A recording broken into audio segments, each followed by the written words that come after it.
Hey, what's up? Been a while. Been a month. I'm really sorry about that. I don't know what happened. Life just got away from me.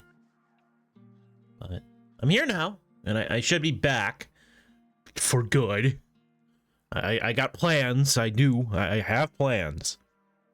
But right now, I just want to play something simple. Something that I can just relax in and enjoy. And I hope that you guys come along and join me on that relaxing trip. But with that out of the way, let's get into it, shall we?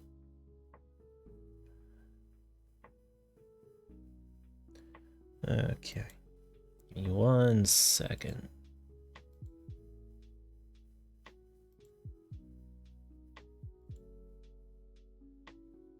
Pause things. And start things up. Hoping against hope that's...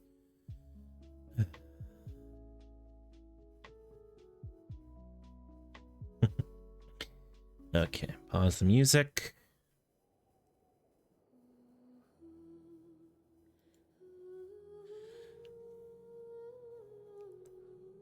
Hi, Tobing.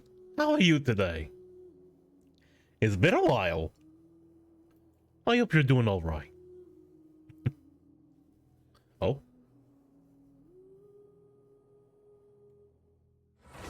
Well, that was weird.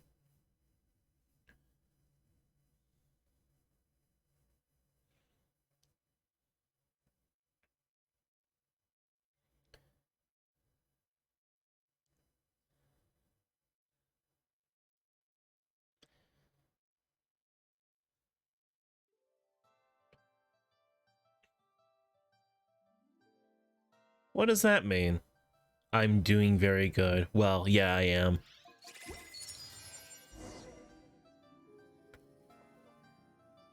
Guess from afar? You like the new username? Bean Bag Chair? It's interesting, to say the least. But I don't want to talk about it? Okay, then I won't press.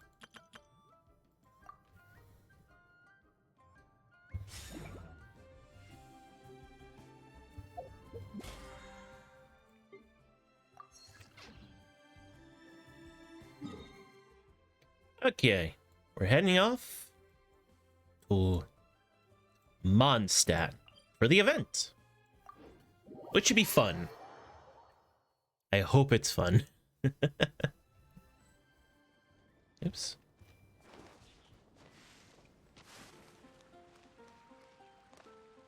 Thank you for the hydrate. Thank you for the stretch. Make sure you do the same.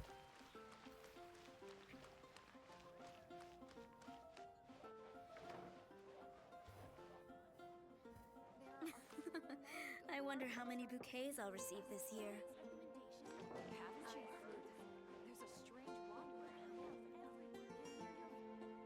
Hey there, Catherine! Good day, you two. It's nice to see you here at this festive time. So, got any jobs for us? Well, I'm afraid I'd struggle to find you any commissions in the near future. With the arrival of the Windbloom Festival, the only task most Mondstadters are busy with is preparing gifts for their loved ones, but it's customary to do this oneself without assistance. Think of this period as the off-season for the Mondstadt branch of the Adventurers Guild. Spring is here, love is in the air, and everyone wants to relax and enjoy themselves. Even the cats at the tavern next door have been getting lovey-dovey with one another recently. Ew, gross. oh, don't be like that, Paimon. Love is beautiful. When you burst out the doors after a nice nap, hoping to make it to the store before the limited edition drinks sell out, only to get there just in time to see the last 2 glasses snatched away right from under your nose by a couple of pesky lovebirds? That's what this feels like. That's very specific of you, Paimon. It very much is. What do you want to talk about? Did something happen? What's going on, Paimon? Perhaps you two How's my could volume simply levels, by the take way? this chance to. Traveler, Paimon, thank goodness I found you. There's something I need your help with. Woo! Sucrose? Sucrose. Go ahead, Sucrose. We don't have anything else to do right now anyway. Phew. Okay. Here's the situation. I've been appointed as the Windbloom Festival's special ambassador by the Knights of Favonius this year. My task is to do good deeds for people during this festival of gratitude and love. Nice one! So how did they decide who to appoint anyway? They spun an empty bottle donated by Angel's Share inside a circle with all our names on it. Whoever's name the bottle stopped at got chosen. That method seems a bit arbitrary. I think so too. But everyone said that it was to make it fair, so everyone had an equal chance to become the special ambassador. The thing is, I'm not great at dealing with people, so I was really daunted by it at first. But I'm still glad that I got this role. Luckily, I came up with a way to spur myself on, which has helped. Have a look. You know, I really want to point this out. How weird in real life would it be to see these people, like, see people dressed like this, you know? Just these kinds of outfits. Because I don't know about you, but some of these outfits are just fucking awesome, and I wish I could see them outside of just video games and stuff. Is that a test tube? Yep, every time I do a good deed for someone, I get them to breathe into a test tube. That way, I can collect everyone's breaths of joy. Sounds fascinating. Are you gonna use them in your research? I mean, it would be a good way to get samples. Cosplay is as close as you're gonna do. Kinda creepy for real. It kinda is. I mean, unless, you know, you want to get sputum samples for everyone and then cultivate them and see what develops. Who knows? Maybe you could make a second Sucrose. Or a second Albedo, since technically Albedo is a homunculus, which means he's an artificial living being. So you could do the same. You could make your own Albedo. I still fucking hate that that bit of lore was trapped behind an event. Like, that is such important lore for a character. Hot damn. That should have been a character quest instead of an event. Yes. I believe these breaths of joy will serve as valuable raw materials for alchemical transmutation. With any luck, I'll be able to produce something truly miraculous. Like an extra sweet Sunsetia? Darn, now Paimon's hungry. Wait, you're doing this on purpose, aren't you? Yes! Actually, I meant something even more exciting than that. I can't say for sure until I have more test results to confirm my hypothesis, though. Alchemists mustn't make claims they can't live up to. Anyway, I'm still missing one final breath of joy. Oh, is that all you need help with? That's easy. Just treat Paimon to a sweet madame. Then you'll get your last breath of joy. Paimon, be serious. Hey, come on! Paimon's doing her best to help, okay? So, does it need to be more like official or ceremonious or something? No, joy isn't measured in those terms at all. Let me put it this way. Have you ever planted a fruit seed and cared for it while it grows? Yes, In actually. the same way that those tender, sweet fruits are the product of your time and effort, the amount of joy derived from an experience is positively correlated to the degree of hardship overcome during it. Fun fact, back when I was young, my family did actually try to plant a, fruit tree in the backyard. It actually got pretty far along. It was as tall as my dad by the end, but we had to get rid of it because when we moved out of the house, the landlord there didn't want it, which was kind of sad, and we couldn't keep it because We tried to. We tried to plant it in the backyard for the house that we bought, but it died. It couldn't settle properly. There was too much nutrients being taken away by another tree. So it was very sad. It was an apple tree, I believe. Yes. It's been a while. I believe it was, yes, an apple tree.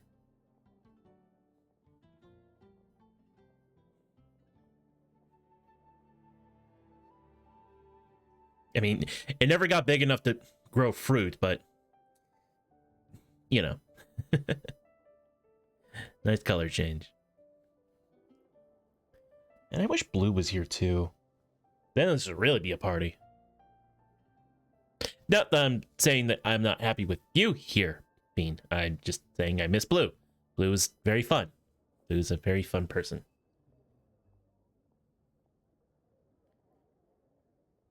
I'm also happy that Blue was the only one that could get the post I made in the Discord. Anyway, back to the story. For example, in my case, I would say that to experience a statistically significant amount of joy, I'd have to do something like spend 6 months developing a medicine formula to a point where it was finally consistently effective. Similarly, in order to collect a significant amount of joy from other people, I have to find ways to do something sufficiently challenging on their behalf. Oh, Paimon gets it now. Long story short, you want us to help you find people for you to help. Oh, that's pretty tough given that it's the Windbloom Festival and all. Oh, I figured since you're such experienced travelers, you might have some ideas. But if even you don't know how to approach this... We can't give up yet. Yes, you're right. Well, if she's in, then Paimon will help too. With the talking anyway. But, if things don't work out, can Paimon still get that sweet madame? Paimon, I can make you a sweet madame whenever. Traveler, this is a festival of gratitude and love after all. How could you refuse? Excuse me, Sucrose? Could I borrow you for a second? Package for you. Oh, Wait. sure. Be right back.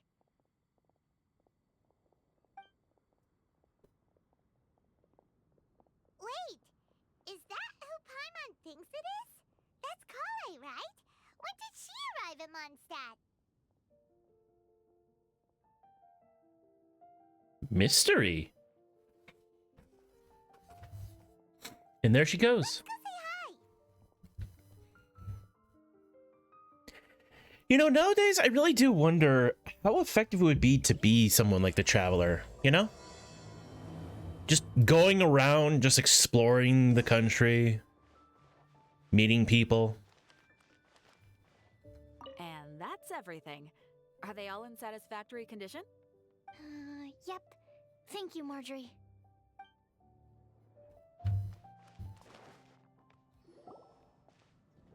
Collei, hey! Oh, hey you guys. What are the chances? You were staring into space just now. Something the matter? No, don't worry. I'm fine. I was just looking at a Mondstadt children's book in the souvenir shop over there. While I was flipping through it, a piece of paper fell out. The writing on it was really mysterious. Almost like a prophecy. If you can do these things, you may light the lantern of utmost joy and receive a supreme blessing. And what does these things refer to? Find a flower that is not of this world. Find a guide who will never get lost. Find one who would never lie. Find a legend that never ends. So, 4 things in total. Here, have a look. Why would it be so close to your face? I asked a lady who owns the store about it, but she said that she didn't know anything about any paper slips. Perhaps we can ask a friend about this letter. Hi there. Sorry to butt in, but what's the name of that storybook you just mentioned? Oh, it was called The Boar Princess. That is strange.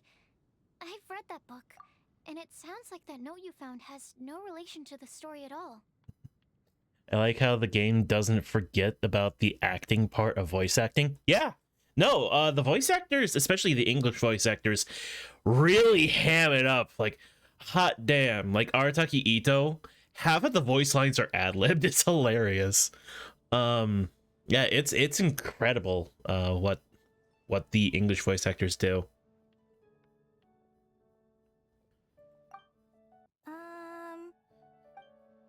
Do you know her? Let Paimon do the honors. Kale, this is Sucrose, an alchemist with the Knights of Favonius. And Sucrose, meet Kale. She's a trainee forest ranger from Sumeru's Avidia Forest.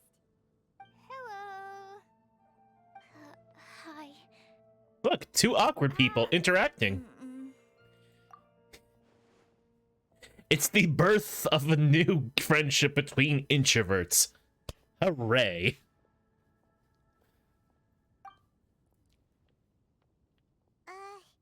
This is getting awkward fast. They're both so shy.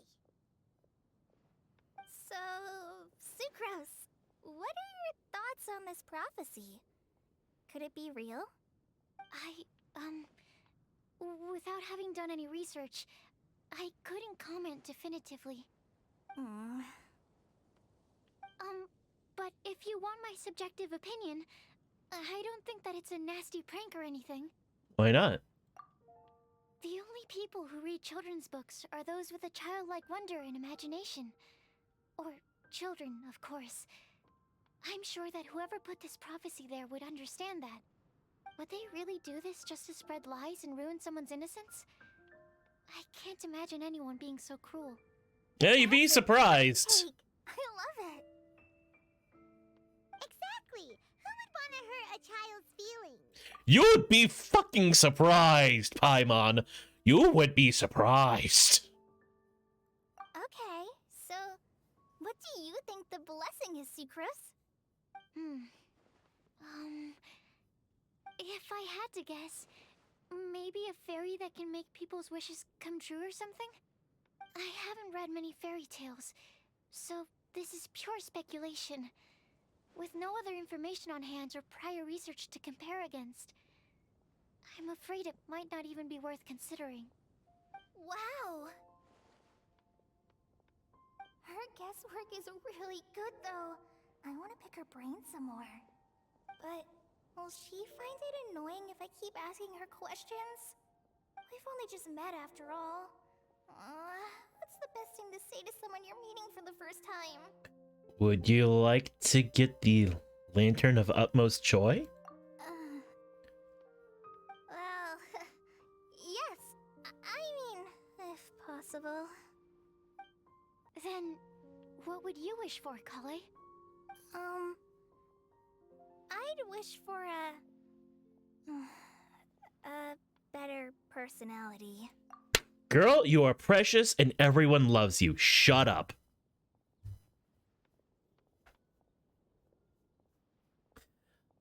This is an introvert in their early stages. This is someone who wants to be like everyone else, not realizing that being an introvert, there's nothing wrong with that. There's nothing wrong with being shy. You're perfectly fine the way you are. Give her a couple of more years and she'll realize this. Huh?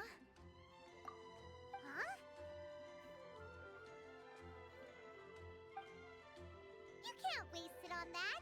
You've got a great personality already. Yes. Exactly, Paimon. Thank you. Very kind of you. But if you know me like I do... Kale! I know that voice. It's... Where's she coming from? Ah, she didn't come from the air. That would have been funny. Kale! Whew. You made good time, huh? You're way earlier than I expected. I spotted your green hair way off in the distance. Good thing my eyes are sharp, or I'd have missed you. Amber, have you been doing well? Did you finish all the pita pockets I brought you last time? You bet. They're getting yummier each time you make them. Huh? Wait, remind Paimon, have you been to Mondstadt before? Mm-hmm. So, Tobeans, do you know Kale's lore?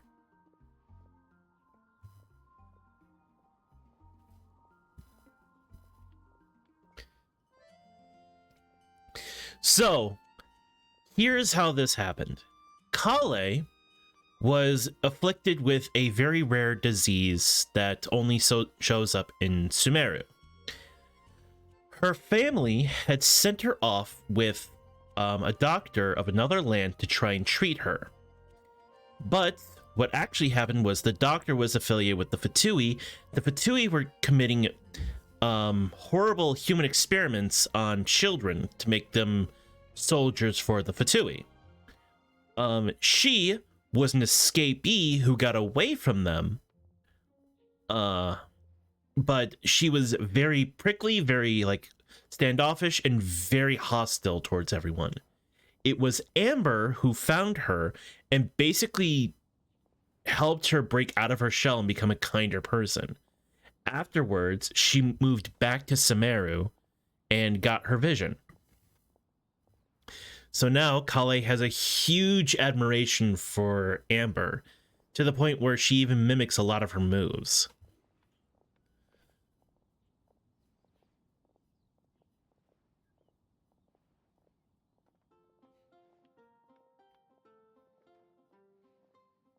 A long time ago, I had a lot of help from a lot of people here in Mondstadt. So ever since my Alizar got better, I've been looking out for an opportunity to come back to Mondstadt and tell them all the news that I've been cured. Oh yeah, Alizar was the disease she had. Good for you. Thanks.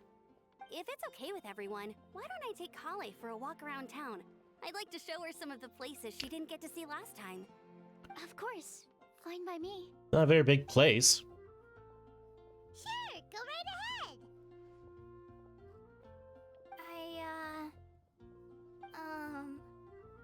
Sorry, Amber. I agreed to meet my traveling companions by the city gate in a few minutes, so I can't go with you just yet. Oh, that's all right. In that case, you guys go rest up, and I'll go see Master Jean to ask for some time off. Oh, okay. Traveler Sucrose, could you look after Kale for now? I'll come get her later and take her out. There's still a whole bunch of people I need to introduce her to. Sure, no problem. You can count on us. Awesome. See you later then.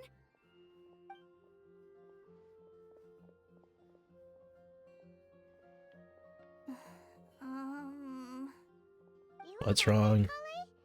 You look kinda disappointed.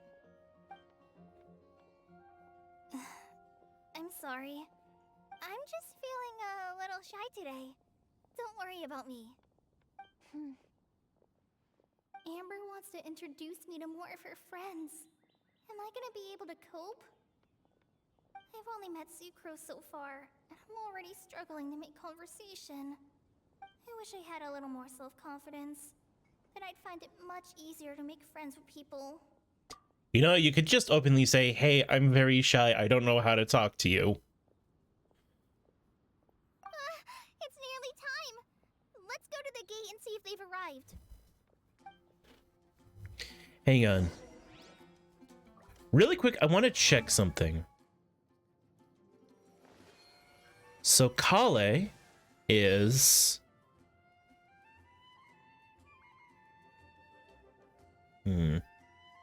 This doesn't answer my questions.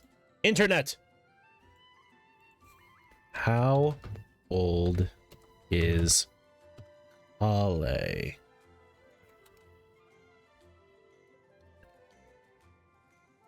Oh! She's 18 years old? Really? Weird. Wait, how old is...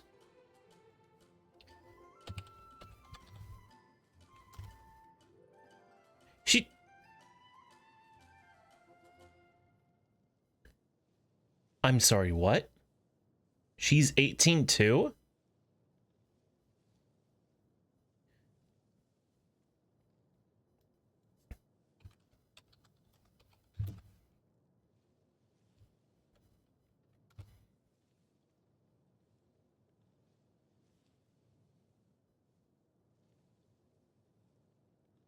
Okay, yeah, that actually makes sense.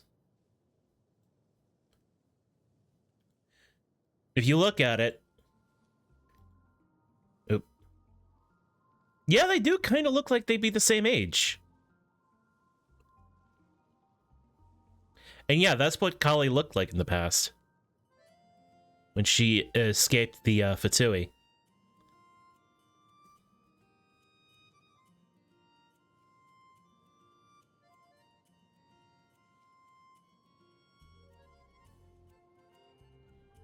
So now you know. Cool, right? I thought Kale was much younger. But no, she's actually 18. And she can barely read. Wow. What do you have to say, Margaret?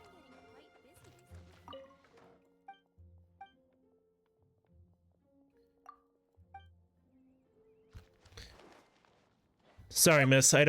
I'm not in the mood to be flirted with Mills right now.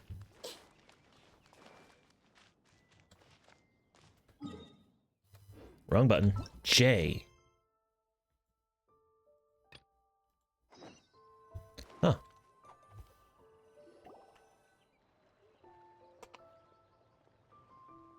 Tighnari and Cyno. Why is this humble windmill such a great view? I mean, it's understandable. It must have been a long time since you last came to Mondstadt. Because it is the true Great Vayu Viastra? Oh yeah, one thing you have to know about Cyno, he loves his bad jokes. It's his personality, and I love him for it. He is best boy.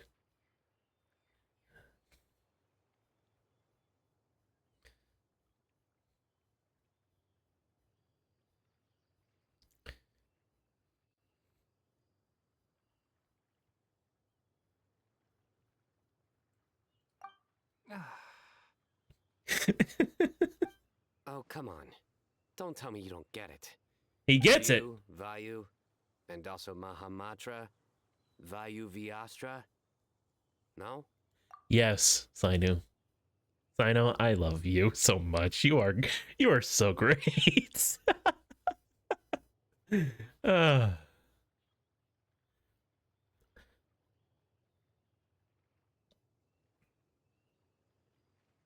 I'm not really into men, but if I was, I'd definitely be after Cyno. Cyno is a great guy.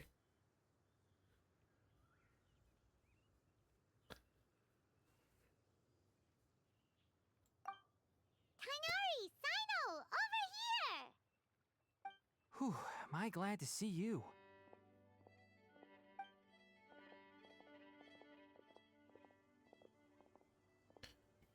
And who's this young lady? Master, this is Sucrose, an alchemist with the Knights of Favonius. We just met.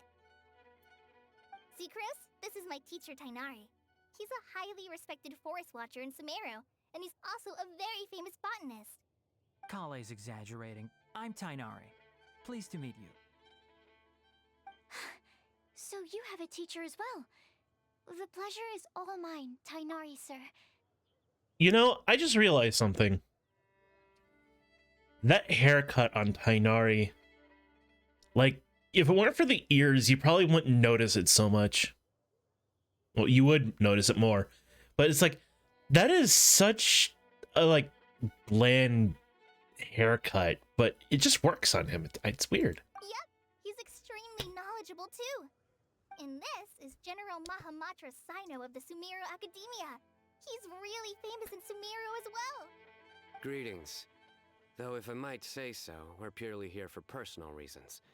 You needn't be unduly concerned with our official positions. And Kale, there's no need to use my full title. Cyno is fine. Or sir, if you absolutely must. Indeed. We're not here in an official capacity. just to keep Kale company on her vacation. Keep me company? But it was you two that insisted on coming. Kale is very important to us. We felt obliged to ensure her safety on the long, treacherous journey to Mondstadt. But I've been here on my own loads of times before. Just means they care. What about your work, though? What if something bad happens while the General Mahamatra's away? Anyway, can we point out the fact that Kale basically has two dads right now? And one of them makes dad jokes.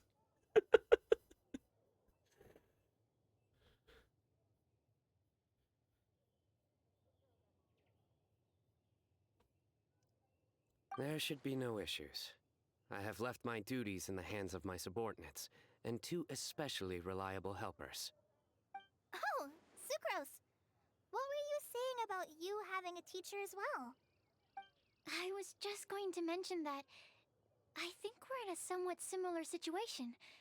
I'm an assistant to Mr. Albedo, Mondstadt's genius alchemist. Oh, please, Sucrose. Genius is an unnecessary epithet. It will serve only to leave an exaggerated impression of me in the minds of our guests. Mr. Albedo, but it is an objective truth. Hey, Albedo's here too! Great! The more the merrier!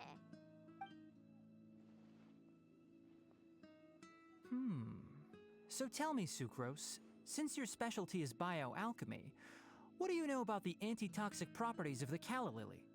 Wait! Can we hold off on the nerdy topic for now? Paimon doesn't want to be left out.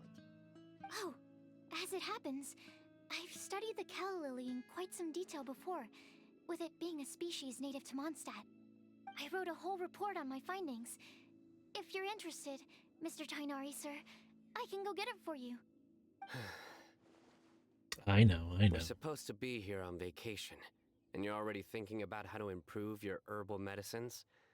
Also, I thought we'd agreed to take on new identities for this trip. What new identities? Mine was Adventurer Sino, skilled desert explorer. Tighnari's was technological consultant to the treasure hoarders, and Kale's was traveling musician. And you find that sort of roleplay fun? Very much so. I do wish some of the less cautious adventurers in the Avidya forest would consider coming to Mondstadt instead. What Philanimo mushrooms lack in texture, they make up for in not causing vomiting or diarrhea. Oh. Are you contemplating using some compounds from the calla lily as active ingredients in a targeted antidote? Yes, I gathered a few on the way here, and my initial research suggests to me that it could be worth a try. Wait. Okay, I got it.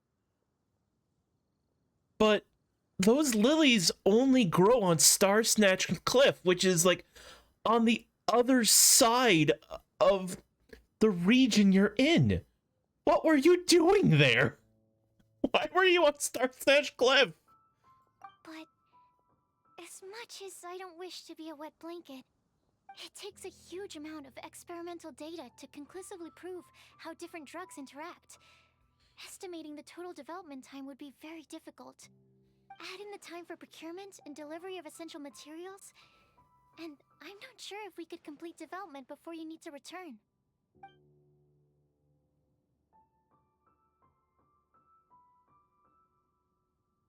Then please, allow me to help. Mr. Albedo. Apologies for my tardy entrance in the present discussion. I understand you're looking to make an antidote for poisonous fungi, correct? If you happen to have some samples with you, or relevant documentation on hand, perhaps you might give me the chance to review them later. But before that, I invite the three of you to look at this.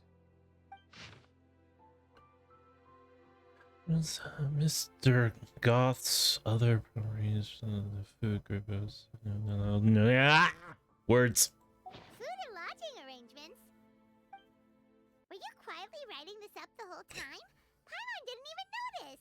Impressive multitasking. Hardly. Rather, I should apologize for interrupting a serious discussion between trained professionals. especially after they've traveled so far to be here, when I myself am neither an adventurer, nor a technological consultant, nor a musician. Nevertheless, I would encourage you to have a knowledgeable local arrange your detailed itinerary while you're in Mondstadt. You know, I wonder if Kale can play instruments. Take a look. And should you find anything here to be objectionable, it can easily be adjusted. This is too kind of you. These arrangements are quite excellent. It looks great! Even Paimon feels like tagging along for the food and board. We're not included in the itinerary. What do you three think? That's why it's called tagging along! Very comprehensive. The adventurer, technological consultant, and musician all approve. Thank you. Just one thing. We'd like the chance to cook as well. Why don't we change the group dinner to a camping and cooking trip? I'll help pitch the tents. I can help too. And Paimon will take her to Good Hunter to order some starters. Mondstadt's cold cut platter is not to be missed. I'm looking forward to it already. Great, then it's decided. Sucrose and I will bring the three of you to your inn for a quick rest. You two, let's meet by the lake this evening.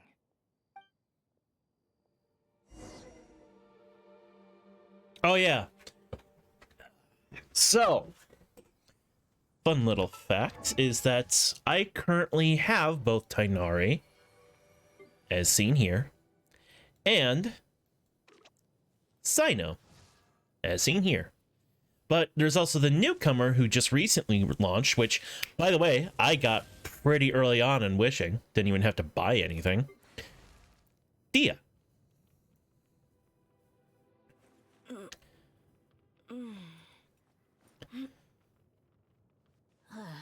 And you know what I love about Dia? Like, something I really like about her? This girl, she is muscular by what you can see from her definition on her stomach. And she has the capability of basically kicking your ass. But she is also super obsessed with makeup and making sure that it's, you know, stays looking good even while in combat. And I just love that image of just like this girl is like half-heartedly fighting someone, but they smear her like her eyeshadow or some shit, and she just fucking gets pissed. I love that idea. It's so funny to me. I don't know, maybe I'm the only one. But yeah, no, she loves her makeup. Let's see if I can find it. I think it's interesting things. A lot of people see the... Nope. Hobbies. I love my makeup box. That's it. Sometimes I take it out and reorganize it when I have the time. I keep all my powders and brushes in here, paid top Mora for all of it. Just look at this texture. Isn't it just perfectly smooth? And even if you sweat or get caught in the rain, it doesn't run. You get what you pay for. This girl loves her makeup, and it's just adorable. I always love that.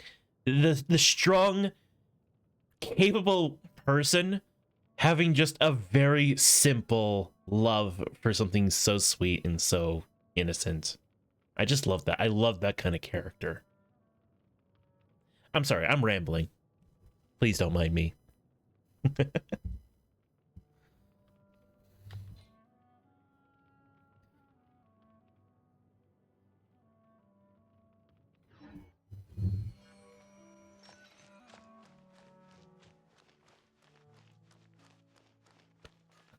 You're fun to listen to. I'm glad.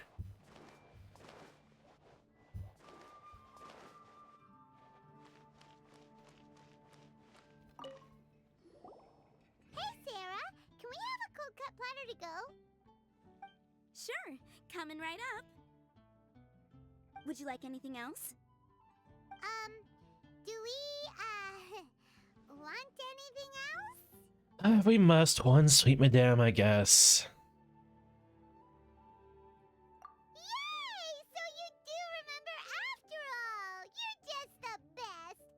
Paimon will give you the sweet flower from that sweet madame as a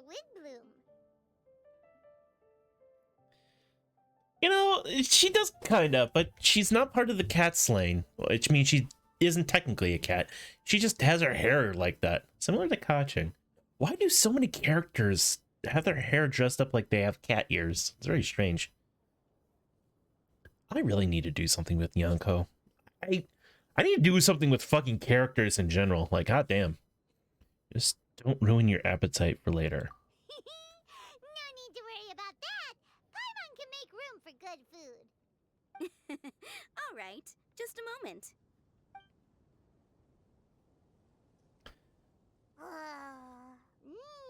That was great. If that was a Windbloom treat, then Paimon wishes it could be the Windbloom Festival every day.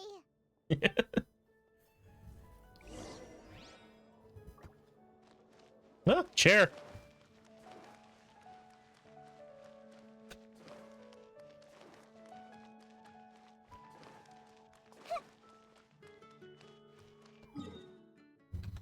Oh. On the other side of the wall, huh? Well, we have ways of getting past the wall. I know I could probably just take the exit out, but that's boring, and I want to climb things.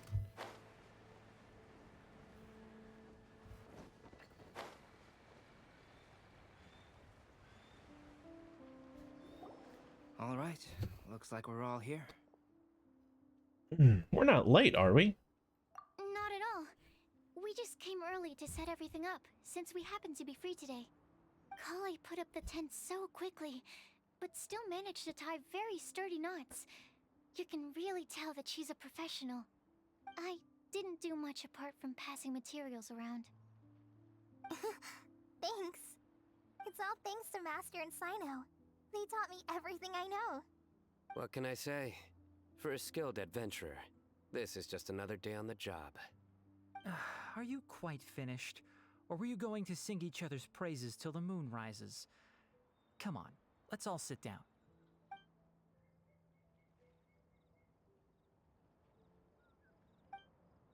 After a delicious feast, everyone sits around the campfire. That sunshine sprat was really very good. I didn't watch you cook it, but I believe that the prominent umami flavor of the dish owes itself to more than the fish alone. That's correct. Any further deductions? Let me think. The aroma was quite uniform. Unlike that of a spice blend, it was also unfamiliar to me. So I would venture that it was a Mondstadt specialty. As far as edible Mondstadt plant species are concerned, calla lilies are usually used in soups. So if I had to guess, small lampgrass? That's right. I've long heard that Sumeru's fish with cream sauce is noted for its gentle texture, which brings out the tenderness of the fish. Here in Mondstadt, we're not quite as varied in the use of spices as in Sumeru, but the principle of bringing certain distinct flavors to the forefront through combinations of natural ingredients is very much the same. I liked it a lot. I'm curious as to the exact ratio of ingredients. I'll write a copy of the recipe for you. Would anyone like to try the nutrient-dense meal I made? I'll have some. What about you, Kale? It doesn't look like you've eaten very much. Is your appetite low at the moment? No. I just don't eat a lot normally.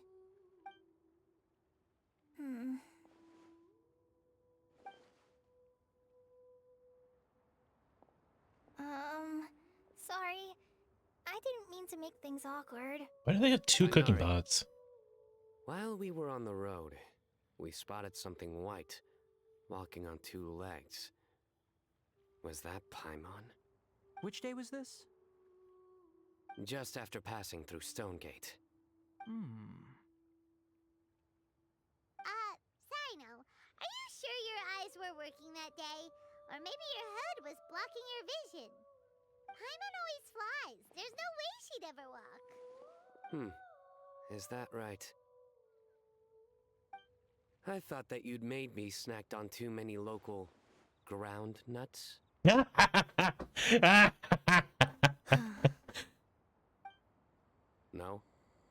not funny? Very funny. I love you. Ground, you know, as in ground up, but also the ground. Sino. Ground nuts make you fall to the ground. Sino, you're a great guy, but stop explaining your jokes. The joke itself is fine, but when you explain it, it loses its funny.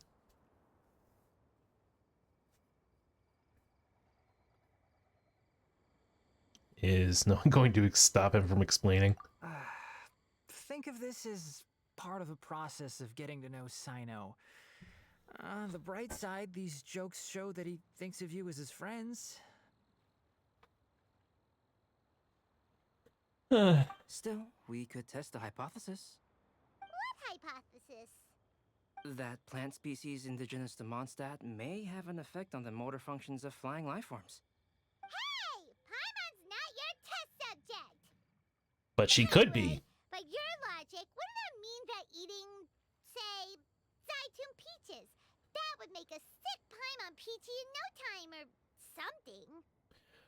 Or that eating some lavender melons, but I don't know. I say we put these theories to the test. Hey! Not you two! I think the Traveler and Paimon's conversations are more entertaining than Sino's jokes. Ah, I see. You must have been keeping quiet about this grievance for quite some time now. You seem much cheerier now that you're here in Mondstadt, Sino. Actually, it feels like you're a completely different person. That's because I'm Sino the Adventurer. That's not funny. It is, though. It's not? In fairness, you only saw him in his work mode while you were in Sumeru. He's actually like this most of the time when he's in a good mood. Yep, it's true. Sometimes when he's eating, he'll grumble about how the bowl is too shallow for the amount of food it contains and other random stuff like that. I understand. Then allow me to reintroduce myself. Before, you knew me as General Mahamatra Sino. Now, please see me as Sino the Adventurer. You know, I think what makes this so great and why no one laughs is because he deadpans it. Can we have cats with human ears since we have humans with cat ears? Oh, I think I've seen this. Hang on.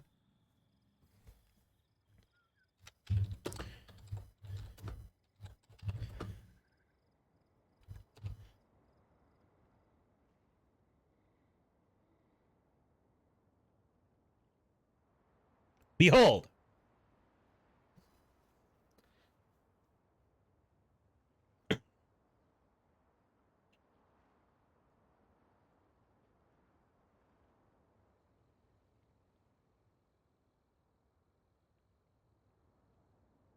It would look like a cat without the ears.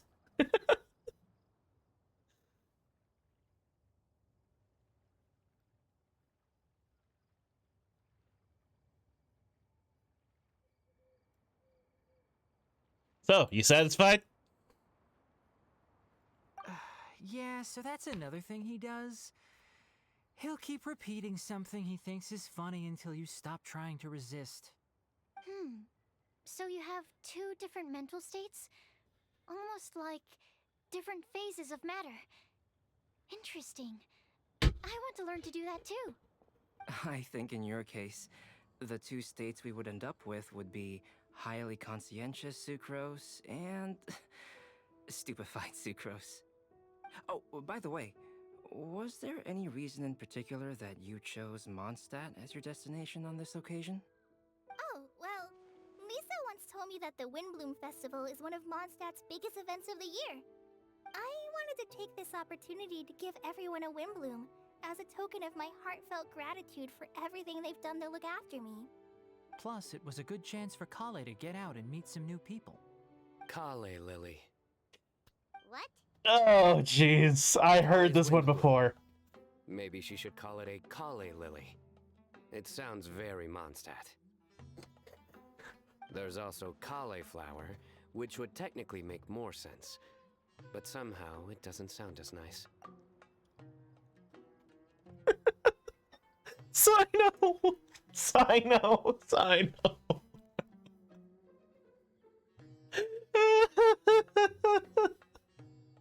Oh, this guy's jokes. They're wonderful. They're terrible, but they're wonderful.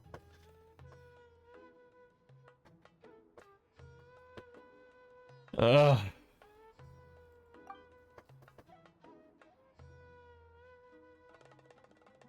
Moving swiftly on. Wow, he just completely ignored the joke and carried on the conversation. Guess sometimes that's the only way forward. Sumeru's been through some major changes recently, and things at work have only just started to calm down. I don't get many opportunities to take a vacation, and this was a chance to join Kale on her trip while also learning a few things about Mondstadt's flora and fauna that I'll be able to pass on to my peers and students on my return. 2 birds with 1 stone. How about you, Sino? I came to ensure Kale's safety. That's just an excuse. Plain and simple. Also, there's the matter of a Genius Invocation TCG custom-made card back. Aha! So you did have an ulterior motive. Have you all played Genius Invocation TCG before? I have. And that is why I am proud to call you my friend. When I first began contemplating getting a new card back, I asked around before eventually deciding to ask the legendary Mr. Calx for guidance. A friend of mine, Sawada, whom I played cards with on occasion, had been to Inazuma for the Irodori festival. He told me that Calx was a Mondstadter, so I should try my luck there. Calx? Isn't that... You mean, he's a friend of yours? I see. So, you came to Mondstadt in search of Calx. No, that is inaccurate. I came here principally to protect Kale. You most certainly did not. Kale's been here on the quiet numerous times, and this is the first time you felt the need to join. Not only me, same applies to you too, doesn't it? If my writer friend were here now, I'm sure he would describe this curious coincidence as having the makings of a good story. It's always a pleasure to meet a fan. Oh, here it comes. Wait, you mean you're Mr. Calx? Having my new friends address me by my pen name feels somewhat unusual. Please, just call me Albedo. Huh. So you're Calx. Sino's been talking about you non-stop recently. He's intent on getting you to design a bespoke card back for him. You didn't have to say all that. I don't usually take private commissions, but I believe that we are friends now, all of us. Our conversations have been deep and interesting, and Sino, your passion for this game is indeed one of a kind. I can see it in your eyes. Obviously. And given that you've come all this way from Sumeru to see me, I'd be quite honored to take this commission. Wow, your teacher's so nice. I feel the same about yours. Well, they definitely have different personalities, but they're similar when it comes to their character. So, how much should I budget for the timeless masterpiece you will produce for me?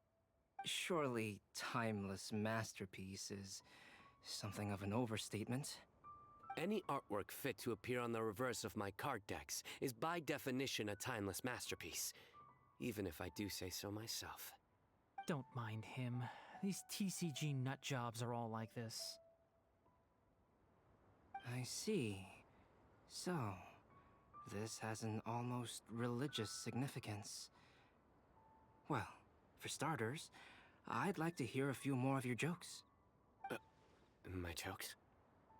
You like them? I do. Really? I didn't see you laughing. Yeah, well, the joke's ability to induce laughter is a separate matter, but I certainly find them fun. If I might interrupt, does anyone else smell something strange? My nutritional meal! Will it be okay? Should we go over and take a look too?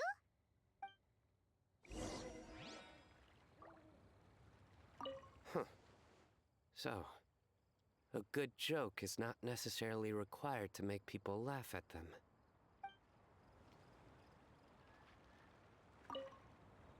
I'd be grateful if you could check on Sucrose. As for our new friends here, leave them to me. Stop making it gay. What? Stop making it gay, brain. I can't ship characters in a game I know barely anything about.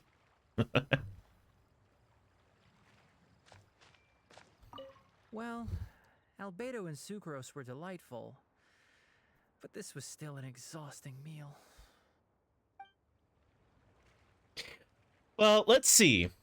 Sino is the head of a punishment squad that ensures that people who break the rules of the academia, which is the main governing body as well as the leading school of education in all Sumeru.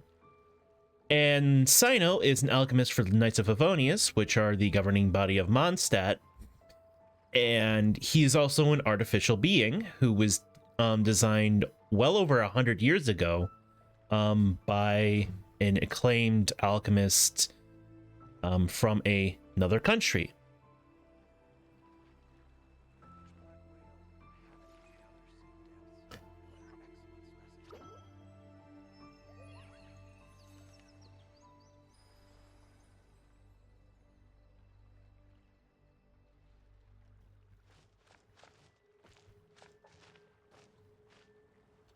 The cooking pot. Is everything okay?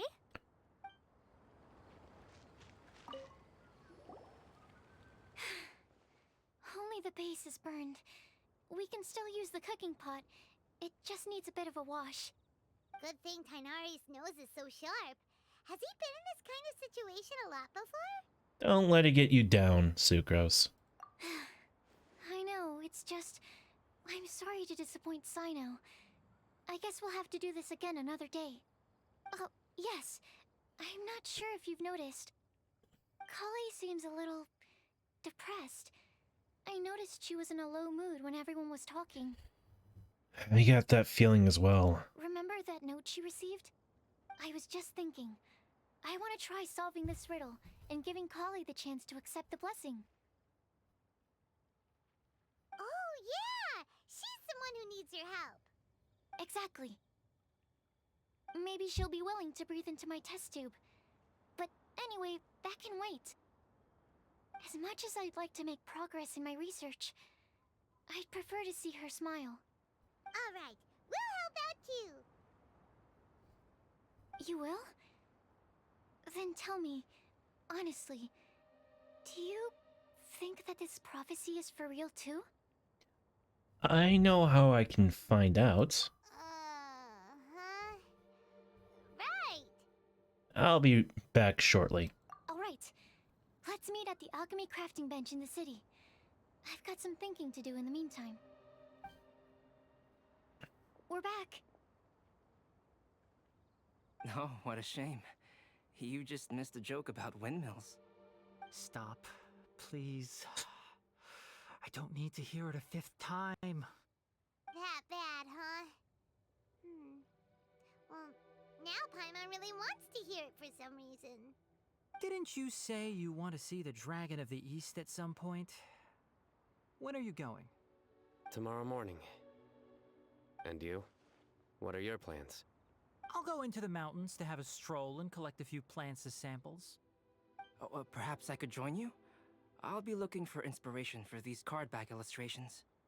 Found you! Hey, Eula! I knew I was onto something as soon as I saw the fire. Wow, you have really sharp eyes. That's an outrider for you. Uh-oh. Did we break the fire safety rules or something? Actually, you didn't.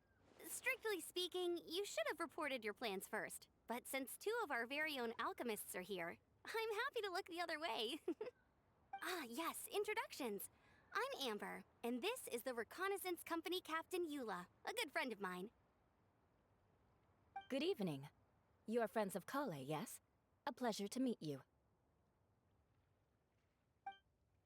Oh, Amber and Eula. The pleasure is ours. I've heard a lot about both of you from Kale. Oh, really?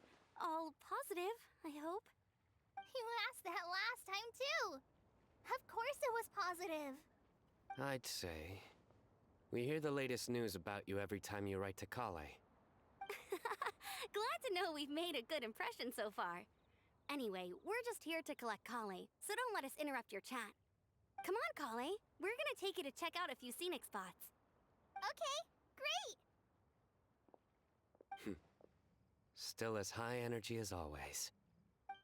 You know Amber? Yes, we've met. She's Kale's most important friend. And for that, we are also very grateful to her.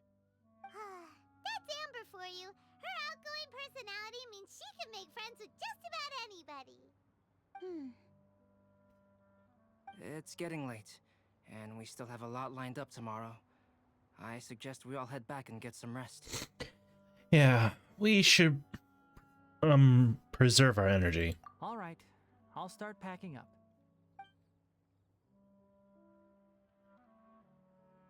You're gonna get the tone-deaf bard to check out that note, aren't you? That's right. Guess Paimon knows you pretty well, huh? Knowing him, he should be hitting the taverns around this time. You still with me, We should go Toebings? corner him and make him answer our questions. Let's move.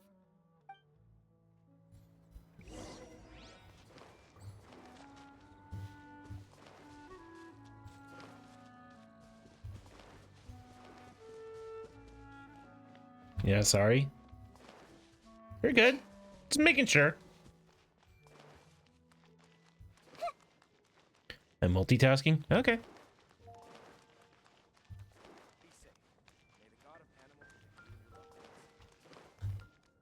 Oh, there you are.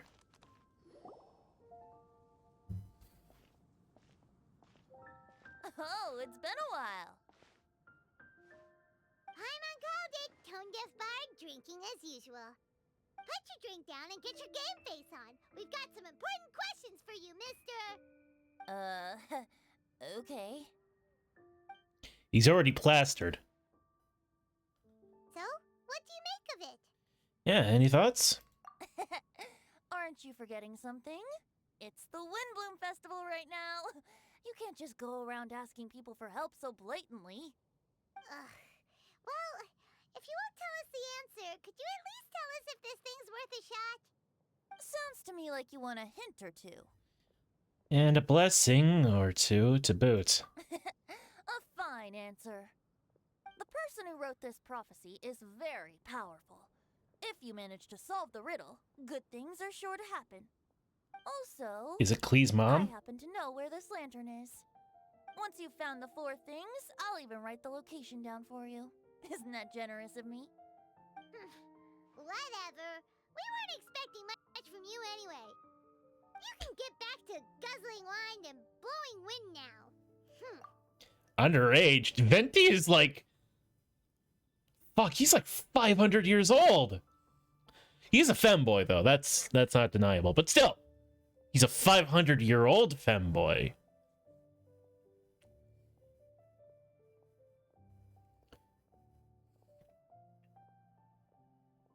Oh, woe is me. Paimon sees me as nothing more than a drunken wastrel. There are actually a great many things that we bards are required to do. It just happens that enjoying life is the most important one. Once this is over, would you like Isn't to he join me for a 16? drink? He portrays his body as being of a 16-year-old boy he knew long ago.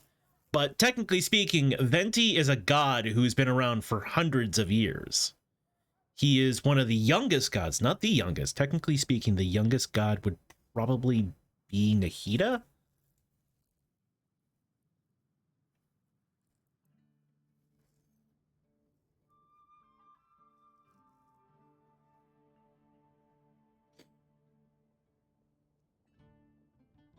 You know, a favor for a favor.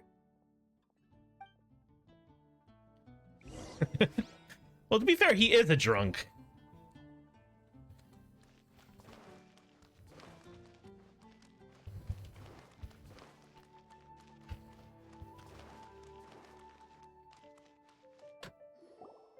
flower that is not of this world. Not of this world. Sucrose! We've got some good news and some bad news. Which would you like to hear first? Let's have the bad news first, I guess. Huh? Really? Don't most people usually want to hear the good stuff first? Just get to the point, Paimon. Oh, alright then. Basically, we went to Windrise to divine the breeze. The wind said that the prophecy is real and that your idea is a really good one. That doesn't sound like bad news. So what's the real bad news then?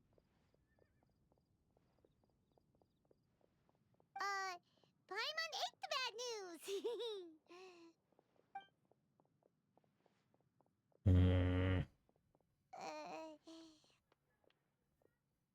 Blame Sino! If it's not funny, then it's his fault! It's fine. Well, that puts my mind at rest. Now, back to the other issue I've been mulling over. I was thinking about the flower that is not of this world. It could mean a human-cultivated variety that doesn't occur in nature. But that's basically claiming that it doesn't come from this world in the first place, when actually it's just a variant of an existing breed. So, the initial question is, can the flower's origins be traced back to a natural organism? If so, it cannot be correctly described as not of this world. But then, supposing we identified something outside of that category, whose job would it be to decide whether it belongs in this world or not? Then the question becomes, do of this world and from this world mean the same thing? Or is it deeper than that? Whoa, Careful, you're gonna blow up Paimon's head. Paimon's head is already starting to spin! Okay, I did have one other line of thought as well. What about a flower created using alchemy? Would that be not of this world? If by that you mean the flower from beyond this world, Albedo did make something like that once. Albedo may know the answer, but asking him right away would be like asking the teacher for the answers to your exam paper. It would render our search for the truth meaningless. I'd rather try and figure this out for myself. Tobeans, I know you don't want to be a Paimon, but the ability to start floating out of nowhere would be awesome. Could it be the wind bloom? Oh, now that you mention it, that's definitely a possibility. The wind bloom doesn't refer to a specific flower. Everyone defines what it means for themselves. In which case, the wind bloom doesn't exist in reality. This does seem like a promising direction. I've made a note. Okay, I better go read up on this. Yay! Paimon was actually useful this time! Guess we have that sweet madame to thank, huh? Even a broken clock is right twice a day. I'll need some time to prepare. Could we meet up here in, say, 2 days' time? Sure thing! In the meantime, we'll also think about the other 3 riddles in the prophecy. But, since we're really going for this now, shouldn't we say something to Kale about it? I originally wanted to leave it as a surprise for her, and I also didn't want to get her hopes up over nothing. But you're right, Paimon. I'll need to be Because careful of who how I I'm word talking it. to. But I'll try to find some time over the next Is couple it- days to mention it to her. Is it that boy that you were talking about?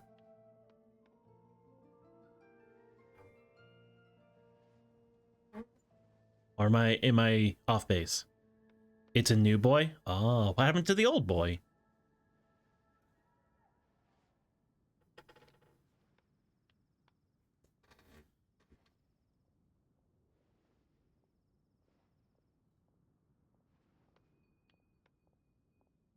I don't remember the old boy. Oh. All right.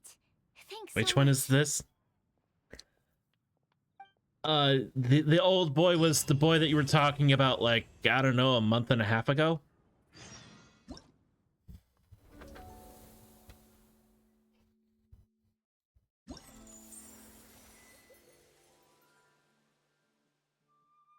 Pretty.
Well, that's good.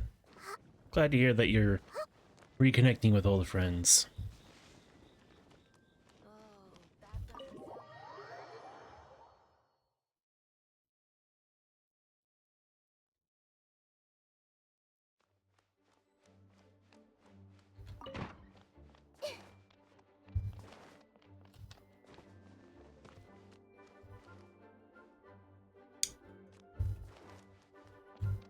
Damn.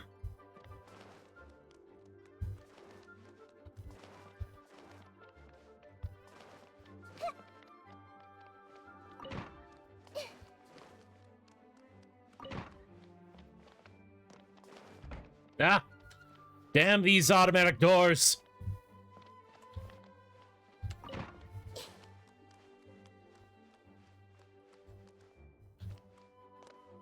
Wood. Oh, may the Animo Archon protect you. Who names their kid Wood?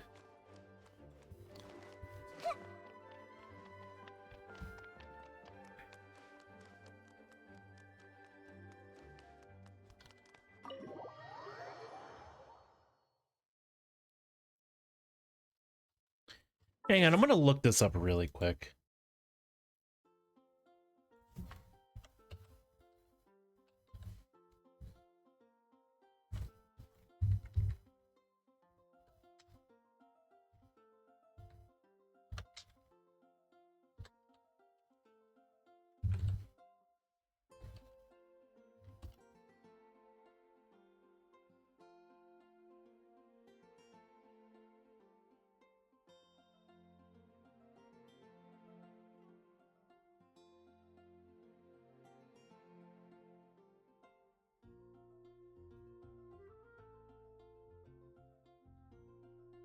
Oh.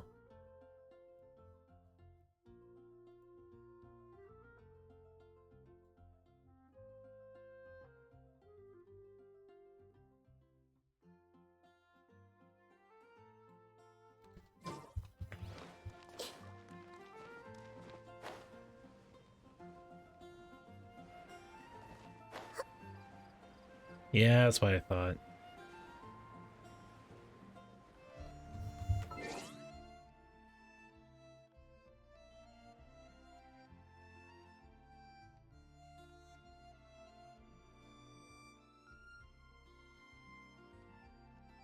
Alright. Never mind.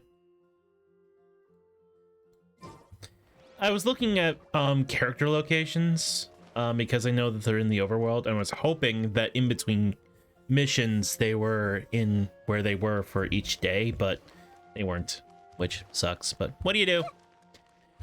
Be safe. May the god of Animo protect you and your loved ones. Another meaningless day.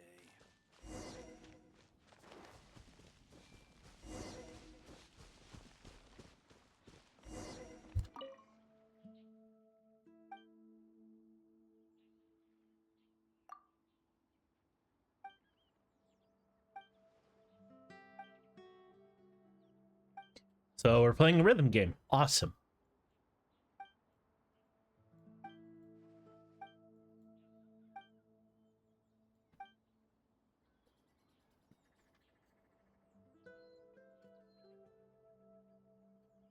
Liar.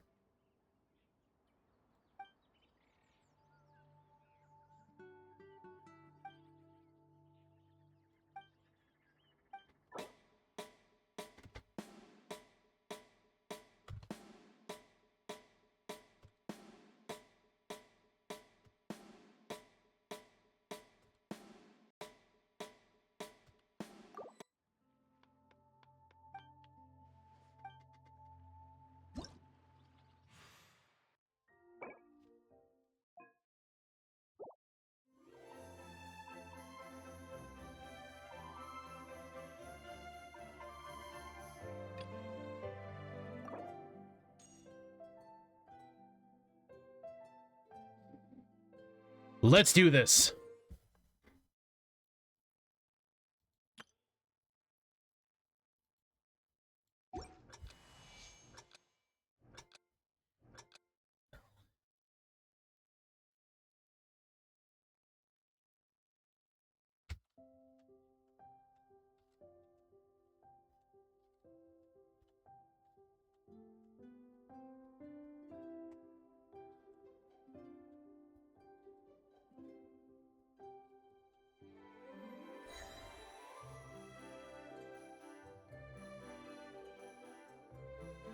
Ah!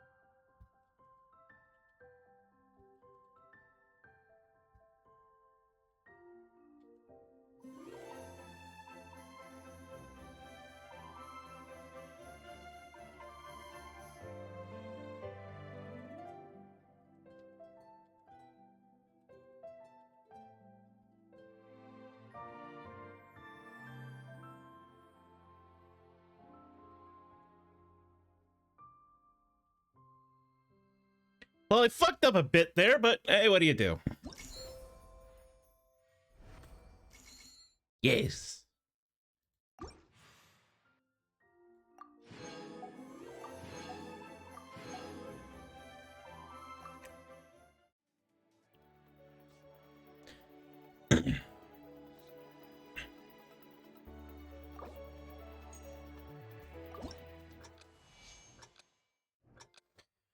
Okay.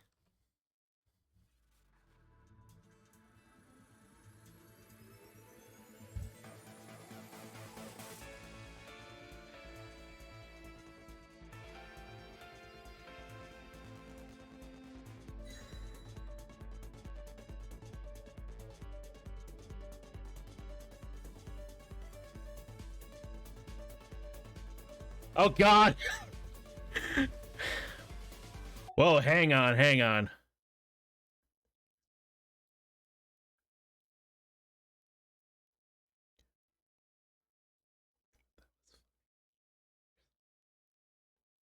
Slumby, the person I'm talking to. No idea, but that was funny. Oh, man. It's been a while since I played a rhythm game. Hang on. Retry that.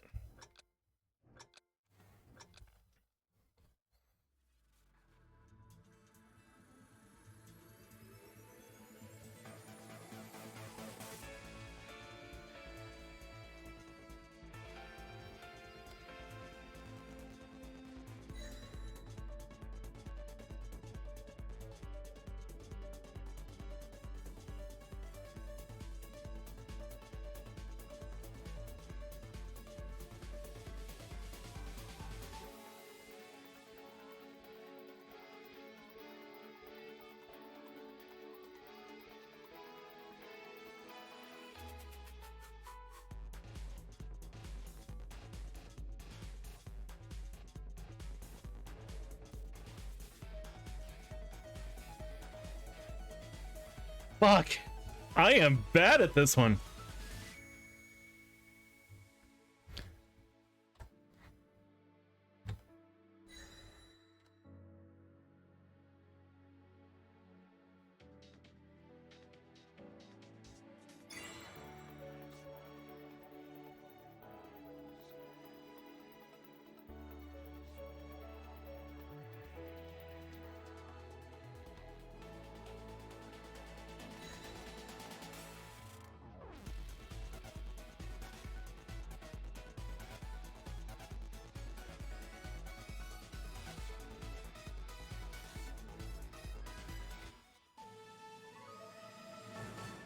Oh, man, Oh, shit. Fuck. Nope, I am not giving up that one. That was bullshit what just happened. I thought we were done.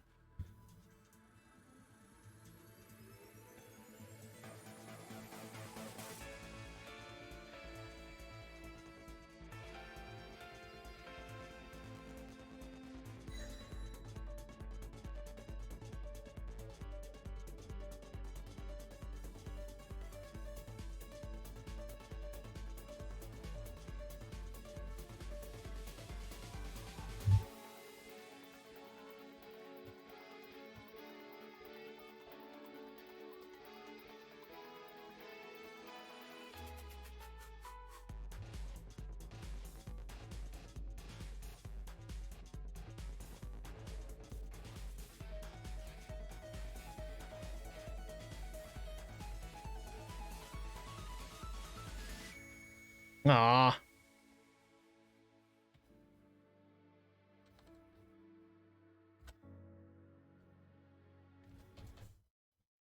I kind of want to say something, but it would probably ruin the happy mood, and it's not really a problem right now. What do you have to say? I'm fine. I'm fine. I'm okay. I'm okay. Okay. One more try. I fucked this up.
Ah.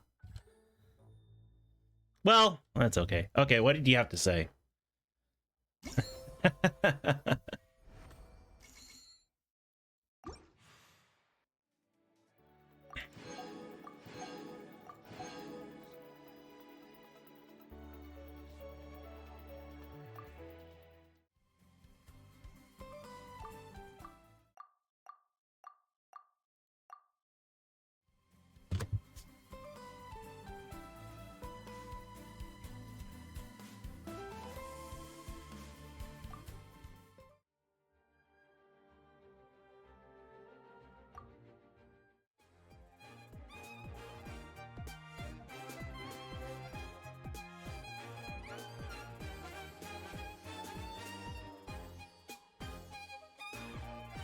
Yeah, it's jazzy.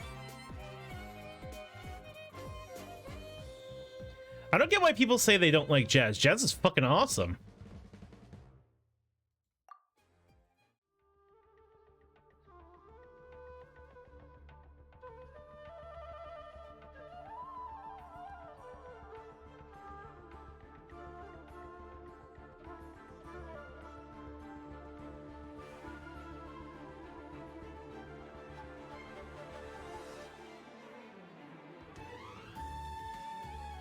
Ooh.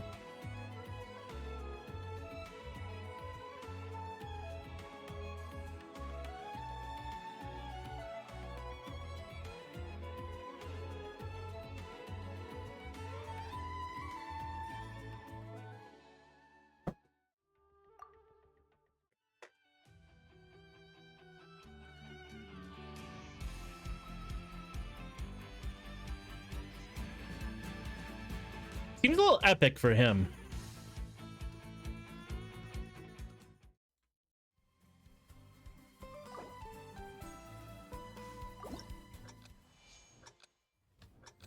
Okay, let's do this.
I'm fucking up.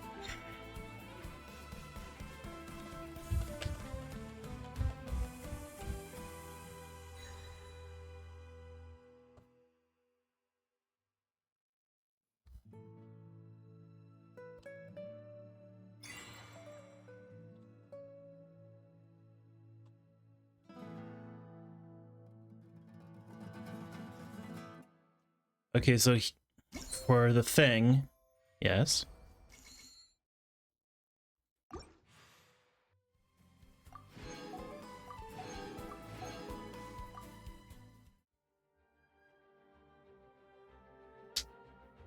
Yeah, you can type it out and I'll just read it as soon as I'm done or have a time to pause.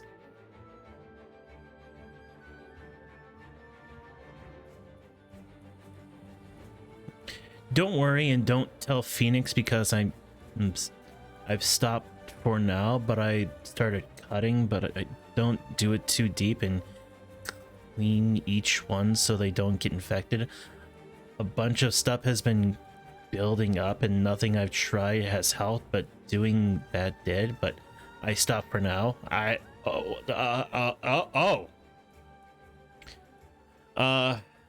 Wow. I'm not gonna ask on why you started. I just hope that you stay off of it because, yeah, cutting, it's not great. And this is coming from a guy who will openly cut open wounds in order to let them, you know, reduce some pressure, but that's just more of a medical thing, not really a depression thing. And it's already opened wounds, so yeah.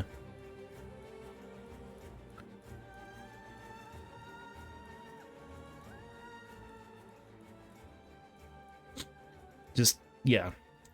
Try and keep off of that, okay?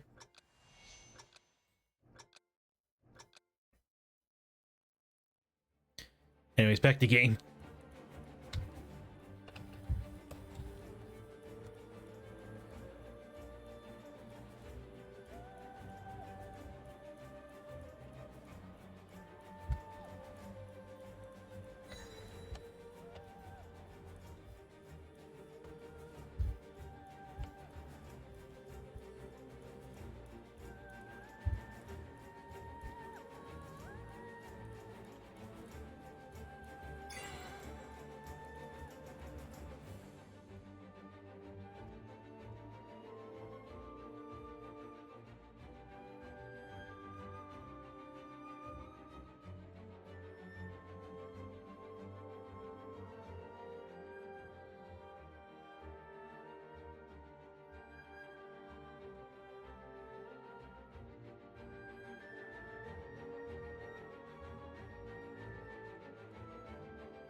Really fucked up the end there, hot damn.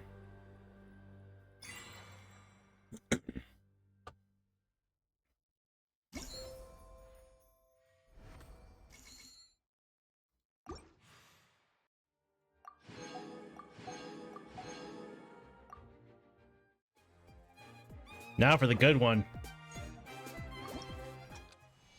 Let's listen to this. I'm gonna hear it.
That's it?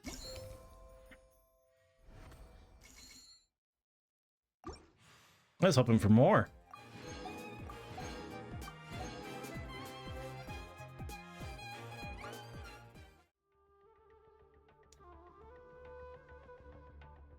What's the song called? Comprised of the Leaves.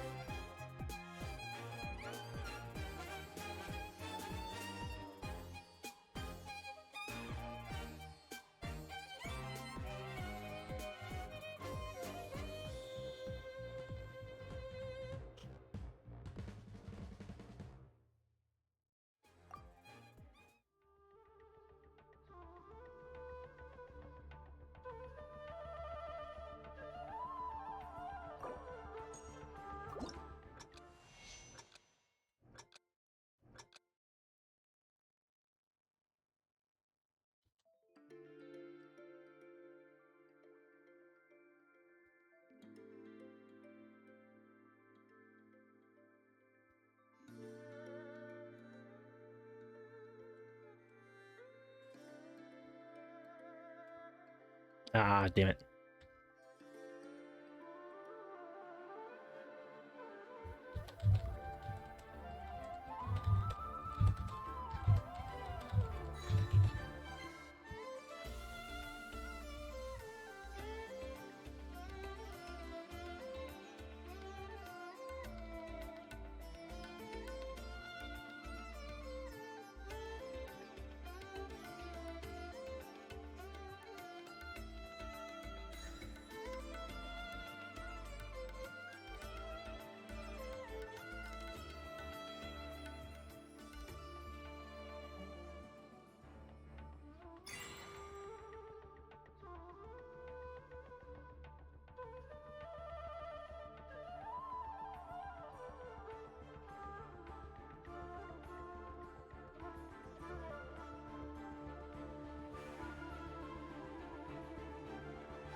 Why'd I do that?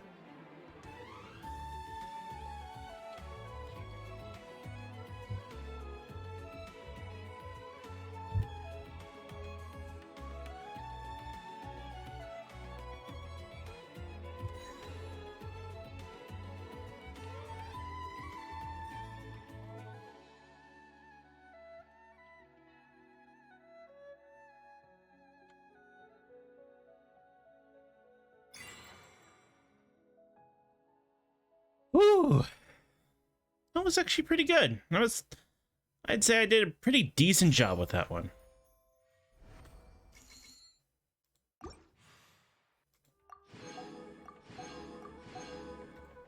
One more. Oh yeah, the one that doesn't fit Venti at all.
Ah, I'm screwing up.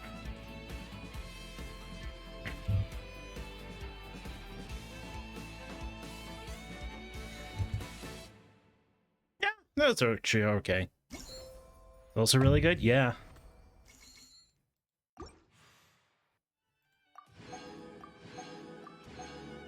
Alright, that's all the songs. Awesome.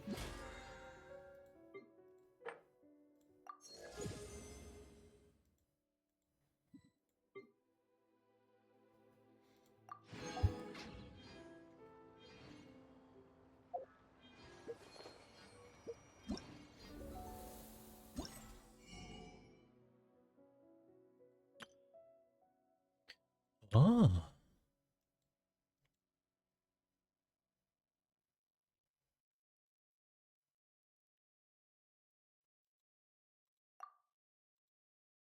Oh, I see.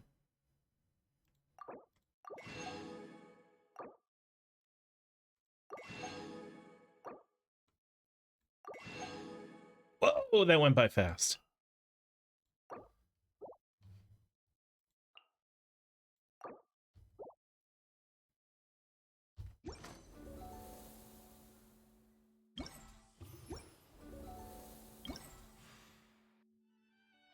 I can just perform anywhere now. Nice.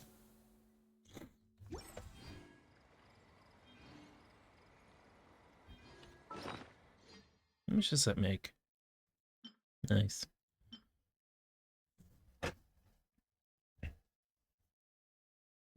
Need 3 more. Okay, you. What are you doing? I am doing photo taking. Would you like to participate in the Windbloom and take photos? Yes, I would. Please, let me do with the thing. I know a thing or two about taking photos. I have a camera, a special camera, and a third camera. I got a lot of cameras.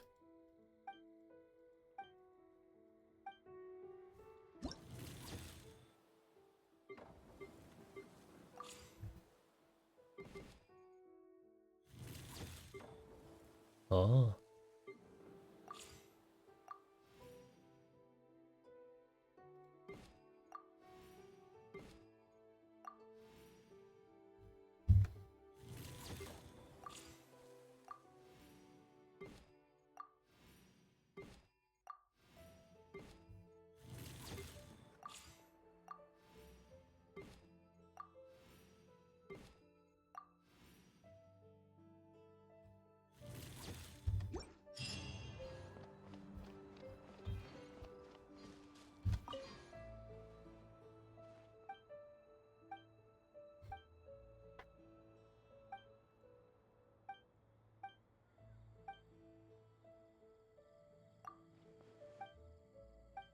Yeah. I know. I want to play the game. Why do they always go with Aether?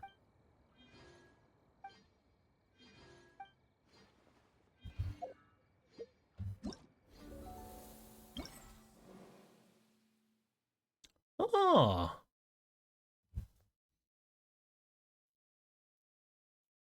Weird.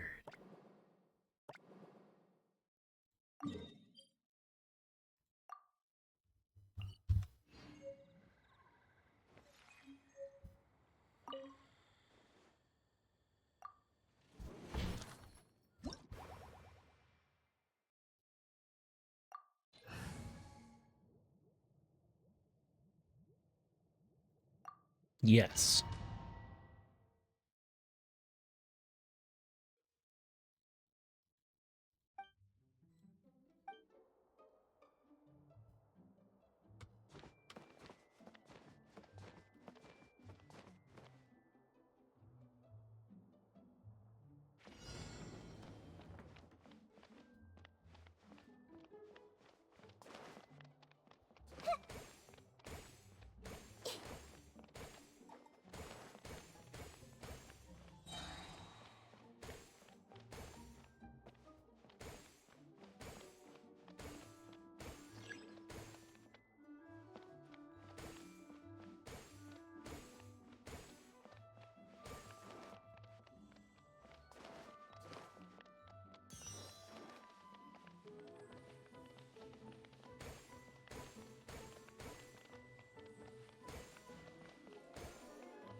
It's a nice little maze puzzle with enemies you have to avoid. I don't know.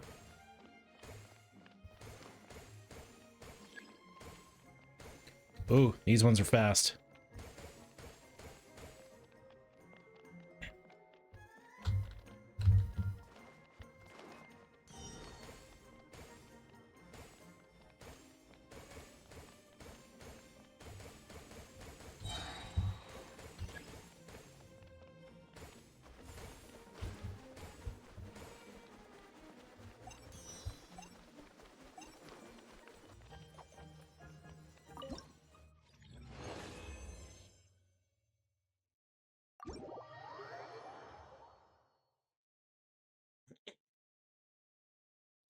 Awesome. That's a fun little game. And now I have a sword.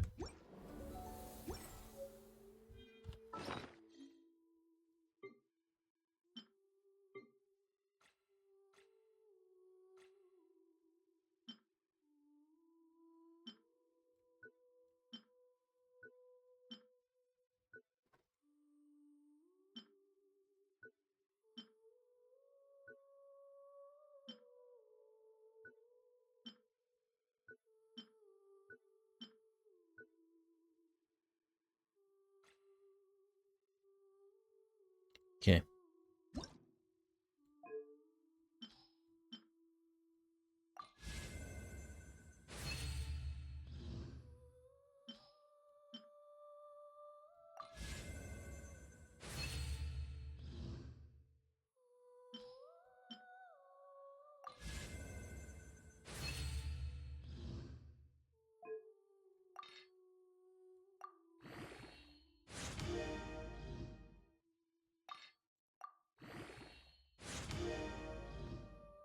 Oh.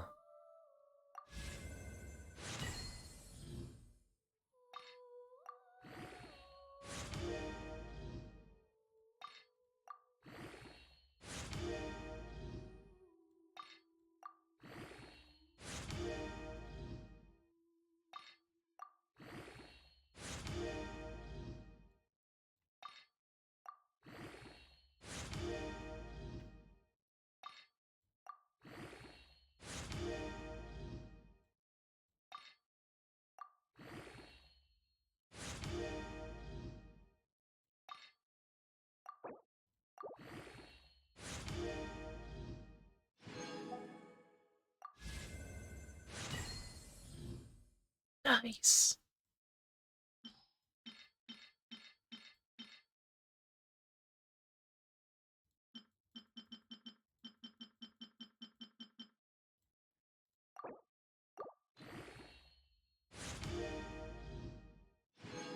Awesome.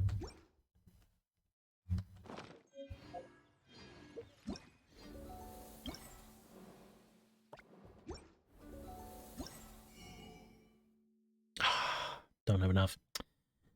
All right. Okay.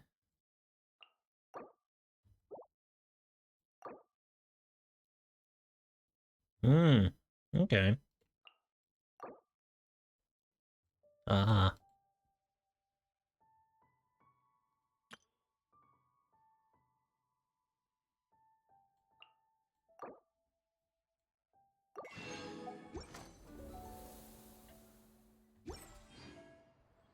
Now I want to see what this looks like.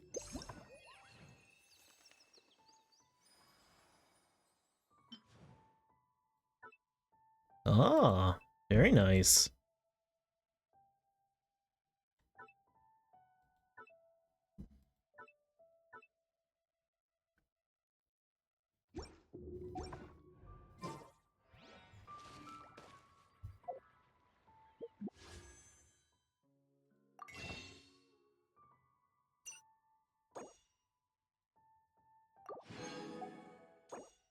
Damn, only got 7. Okay.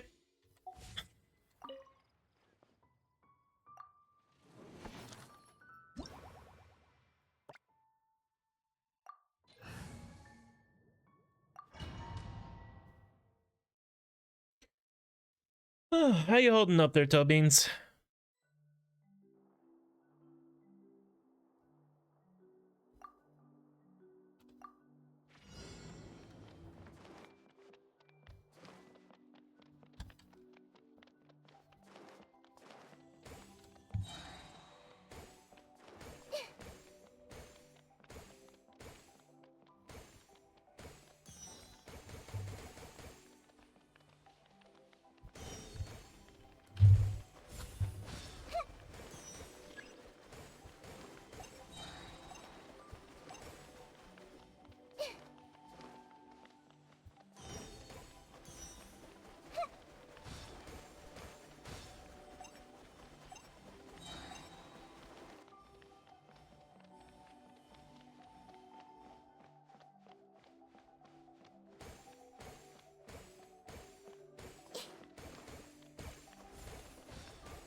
Kind of falling asleep. Okay. Well, if you fall asleep, then you have a good night. And I really appreciate you hanging out with me for most of the stream.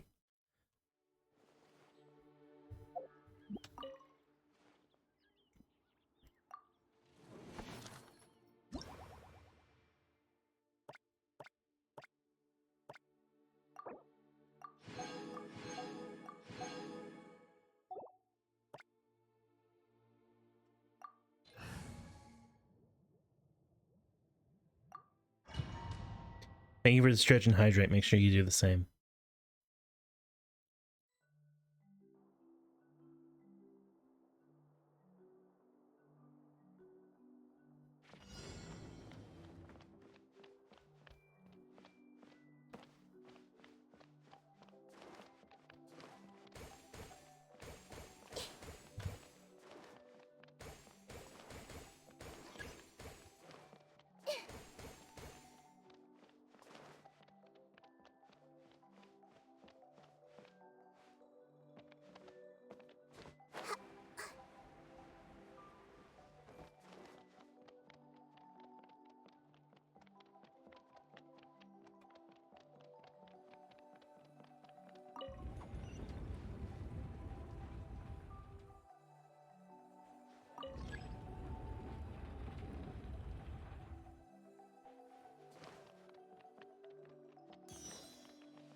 Very interesting.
Almost got me.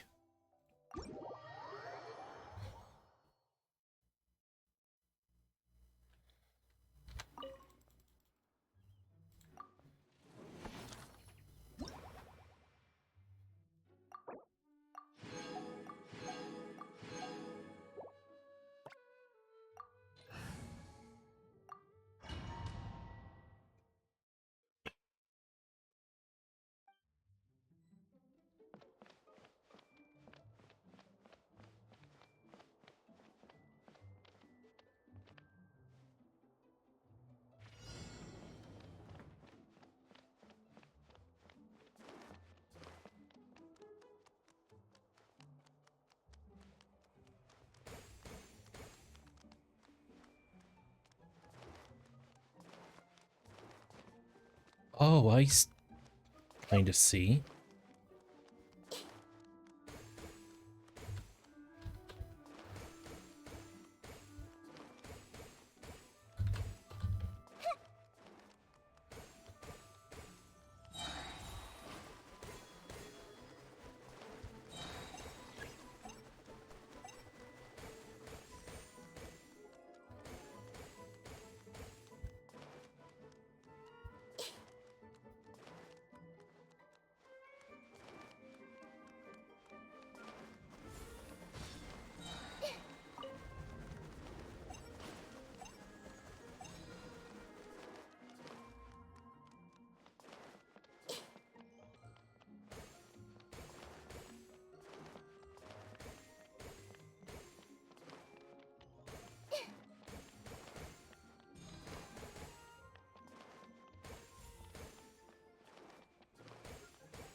Yay! Okay.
Damn it. The first hit I ever got.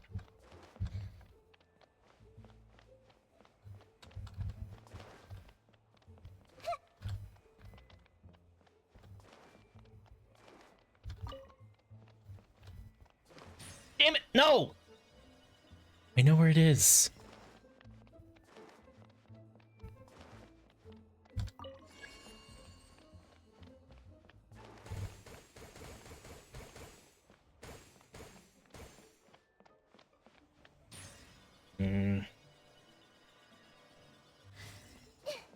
I'm not paying attention.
And that's that for that one.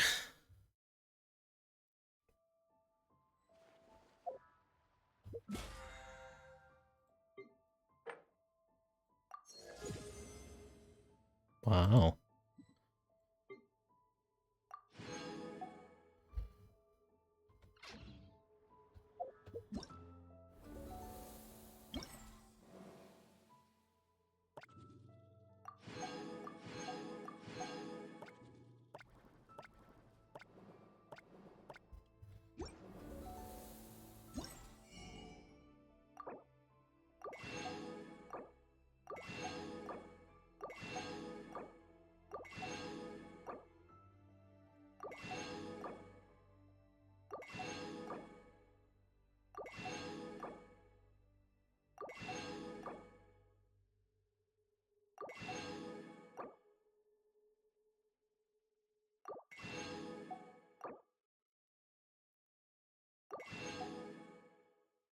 Cool.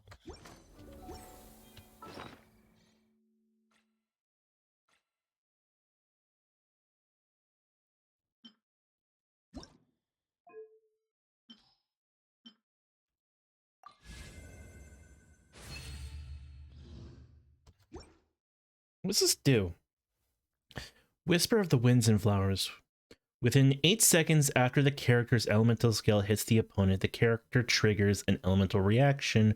Their attack and elemental mastery will be increased by 24% and 96 respectively. Oh.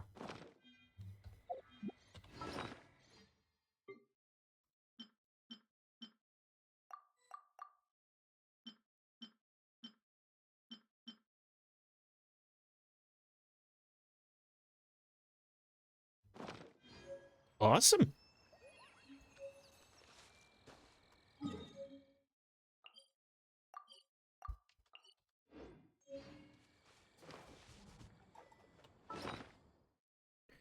Okay.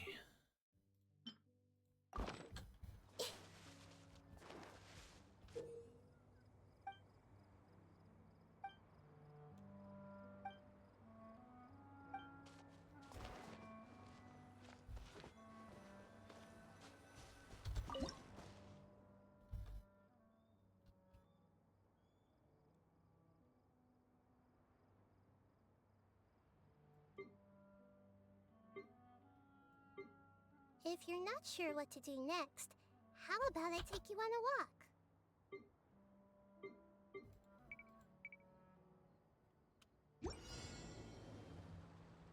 Ah, crap.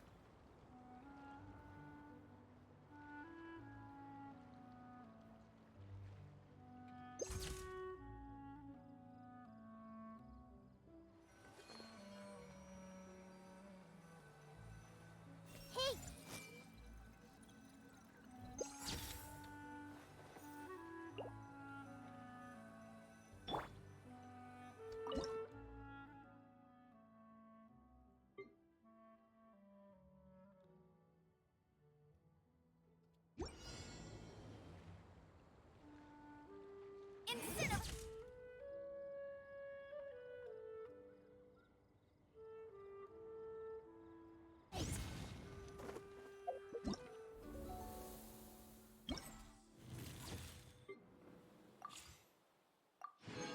Awesome.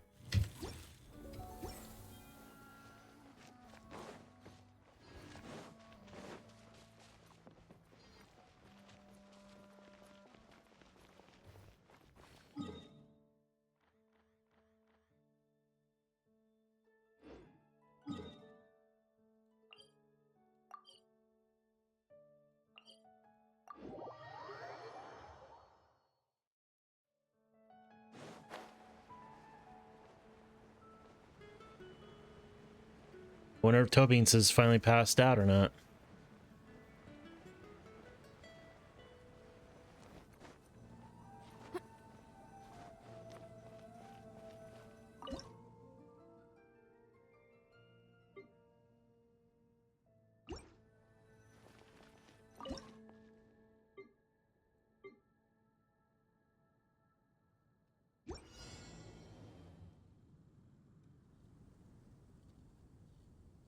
Surprisingly not. Interesting.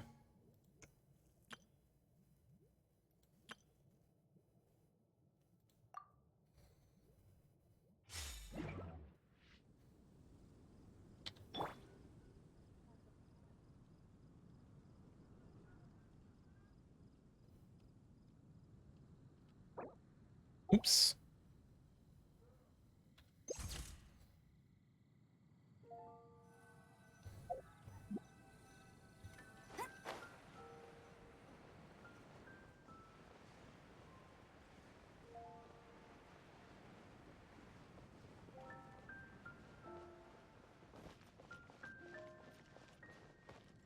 Get ready for the gliding champion of Mondstadt.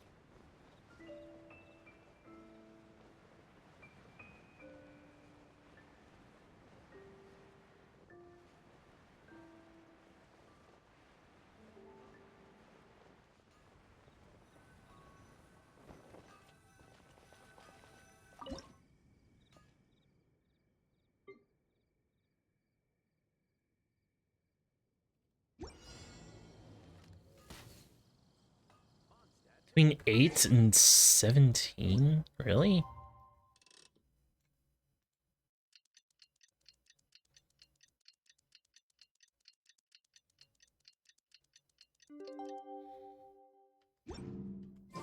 Today's the day. Let's go meet up with Sucrose. Wait.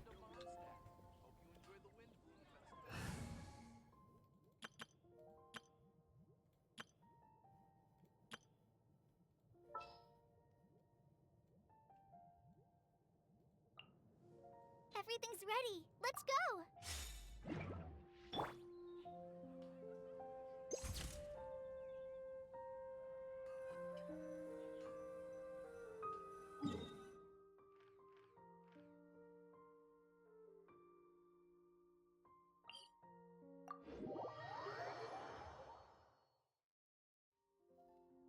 Oop, hit my mic.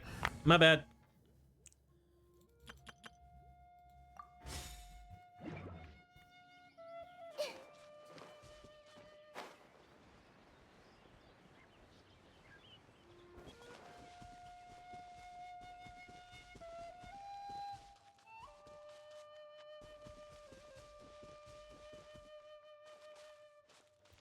Oh yeah.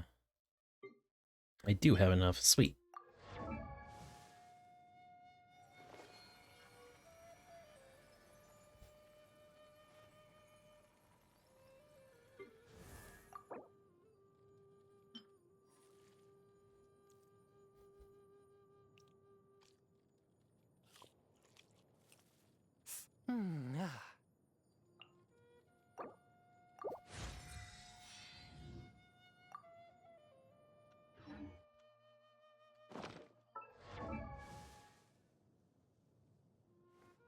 Okay.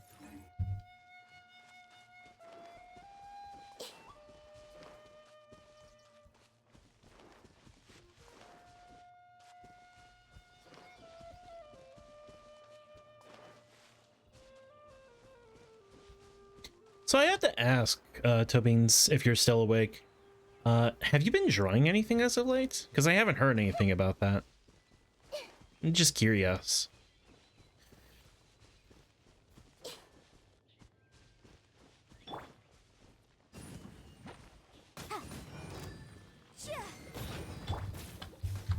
I see everything. Kinda? Shine down.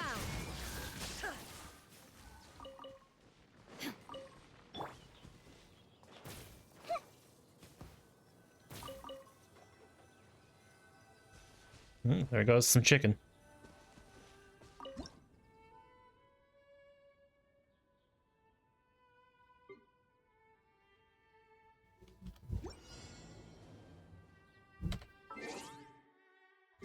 I drew one thing I found cool. I'll DM it to you. All right.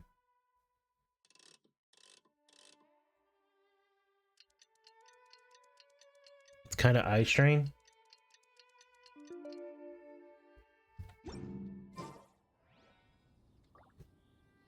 I know who to get for this.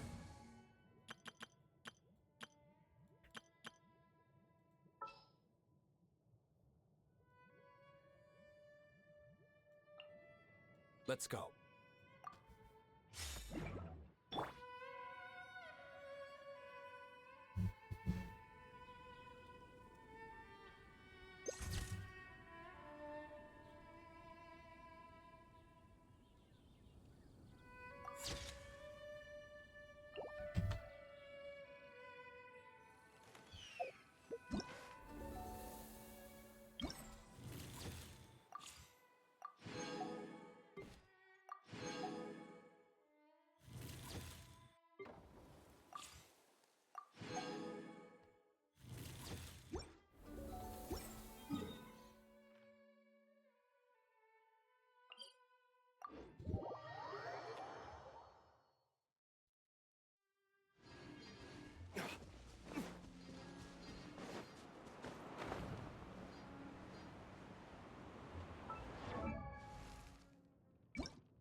Ready for a rehearsal?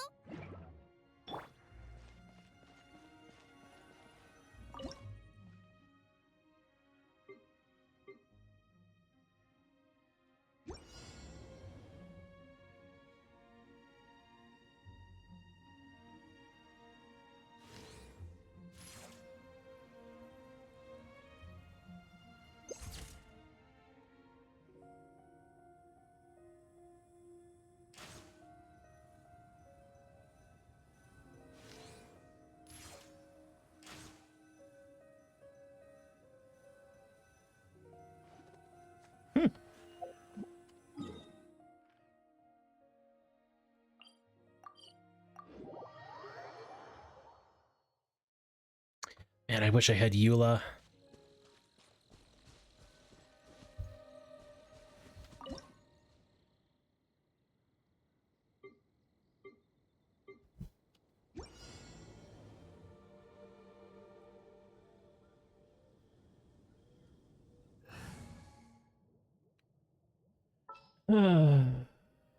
Let's see. Out of all my pyro users,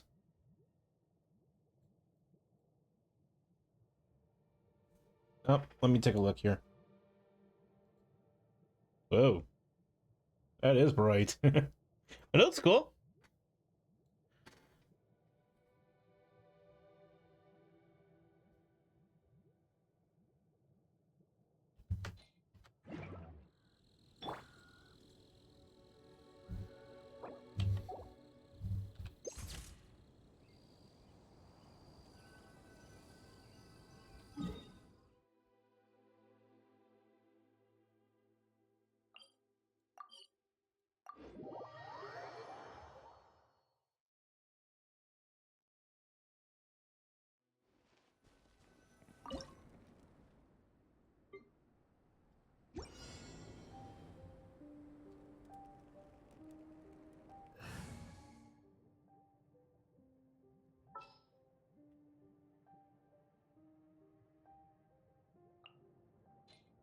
Understood.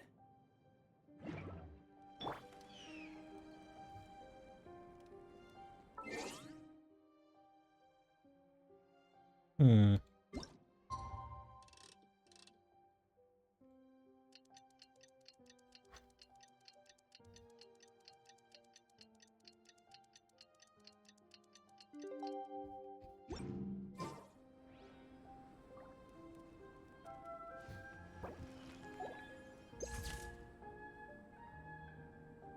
Ad is actually a really good image, and I'm gonna save it.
Hmm.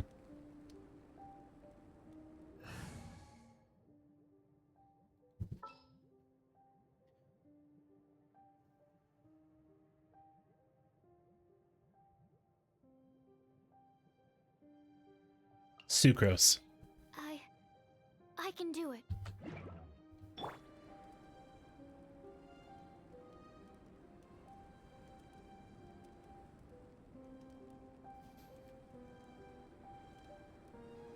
Now we just wait.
Why this tree in particular?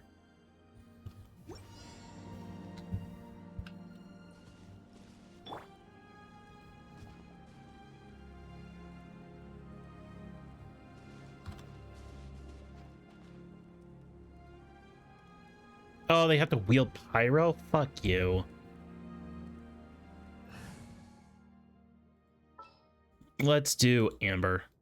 Leave it to me. Hang on. Please give me the idle ammunition I want.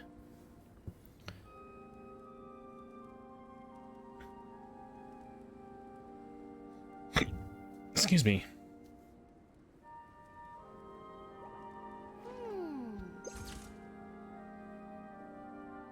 Yes. Saving that one.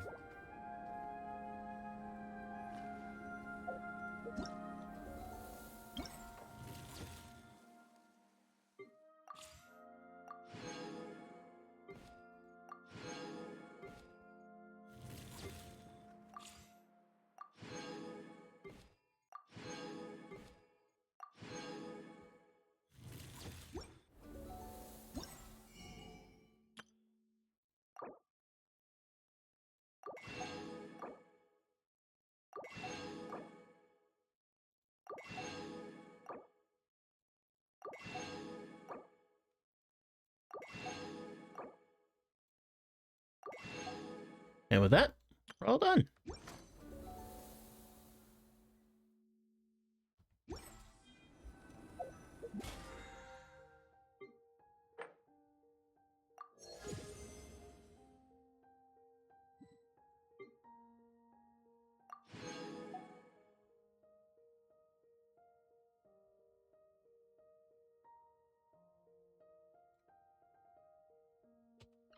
Actually makes me think. Hang on a second.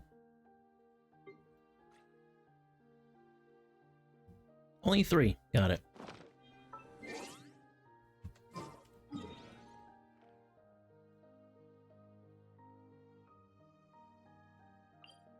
It's almost 12? Yeah, it is almost 12 for you.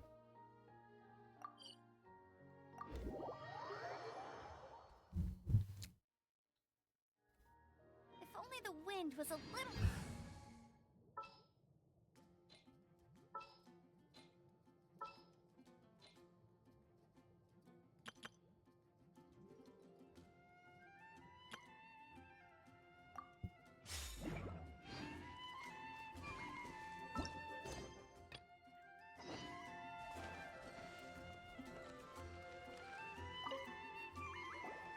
Sucrose, we're here! Oh, Traveler, Paimon. I only just arrived myself, so I'm still getting ready. Ah, and Kale just passed by a moment ago. She said she had some things to sort out at the inn where she's staying, but she'll meet up with us when she's done. Apparently, Tighnari and Cyno both went out, but she stayed behind because she wanted to help us. Understood. How has progress been on your end? Not too bad. After reviewing it again with fresh eyes, I came up with a new theory which seems to hold some water. I'll attempt to explain it as simply as I can. I believe that each of the 4 things in the prophecy refers to a different field of knowledge. So, in a way, the prophecy is a test of the reader's intelligence. But it's unlikely for any one person to have expertise in all these different areas. So I suggest that we seek out one expert from each and get their opinion. Also, in 2 out of the 4 areas, the prophecy seems to want us to find specific people. It may even turn out that the people themselves are the answers. So it sounds like we should put our heads together and list out the people who can help us. Exactly. I think we can go through each riddle in turn and generate 4 groups of names to match the 4 questions. That makes sense. Alright, then let's start from group 1. The first riddle was, a flower that is not of this world. Personally, I would still go with Albedo for this one. Alchemy is the most likely to have to do with otherworldly things, and he is by far the leading expert in this regard. You would count as an expert too, you know. Exactly! You're the creator of the Tetratanic Sweet Flower. Who knows? Maybe that's the flower we're looking for. Huh? You really think so? Oh, but what about Tainari? He's a forest watcher and knows all about plants. If it's a flower we're looking for, maybe he's the man for the job. Alright, I'll add him to the list as well. On to Group 2. This subject is a guide who will never get lost. That's kind of abstract. Does it just mean someone who never loses their way? Wait, but they have to be able to guide others too, so it's not quite as simple as that. Perhaps an astrologer, then? Oh, you mean Mona? Yeah, she definitely counts. Mona. Yes, she certainly seems very confident, and she can use her astrology to guide people. Would Bennett count? Why him? Well, his luck's so bad that as long as you go in the opposite direction from him, you'll always be going the right way, right? I see. I suppose I can't argue with that logic. Add him to the list. Finding everyone won't take long, so one extra person won't hurt. I know. Would Outrider Amber be a valid candidate for this category as well? Yeah, she would! She's got a great sense of direction after all. As a matter of fact, when the Traveler and Paimon first came to Mondstadt, she was actually the one who gave us directions. Yes, she's certainly a good guide. Is there anyone else? Let me think. Yes, I believe there may be one more. Albedo once made a set of equipment for Mika from the reconnaissance company. He's their surveyor, and an exceptional pathfinder. He's even instructed others in the discipline of surveying before. So, in my view, he's highly unlikely to lose his way, and would be very good at helping others find theirs. Cool! Another one for our list! Wait, Kale should have been here by now. Wonder what's taking her so long. Sorry, could we continue our chat somewhere else? Oh, you wanna go see how she's doing, right? Sure, let's all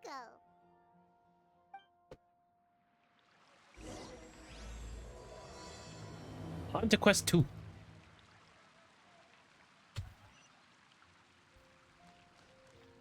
All the way up there.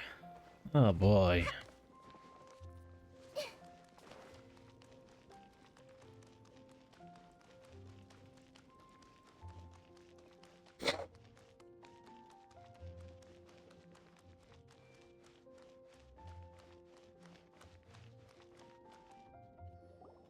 Hi, Kale. Hope we're not intruding or anything. Is everything okay? Sucrose! I was preparing some stuff. Is it time already? Oh no, I'm sorry. Ellie seems to be wrapping gifts, and now she's frantically trying to hide it. I wonder who they're for. Don't worry. The Traveler and I only just met up. We were just worried that you might get lost along the way, so we thought that we'd come get you. Thank you. I'm ready to join you now. How's that thing going?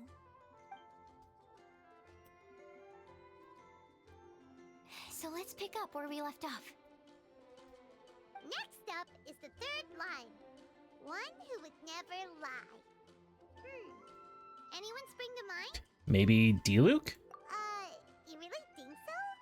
Seems like it would be pretty difficult for someone in his position to avoid having to lie. Yes.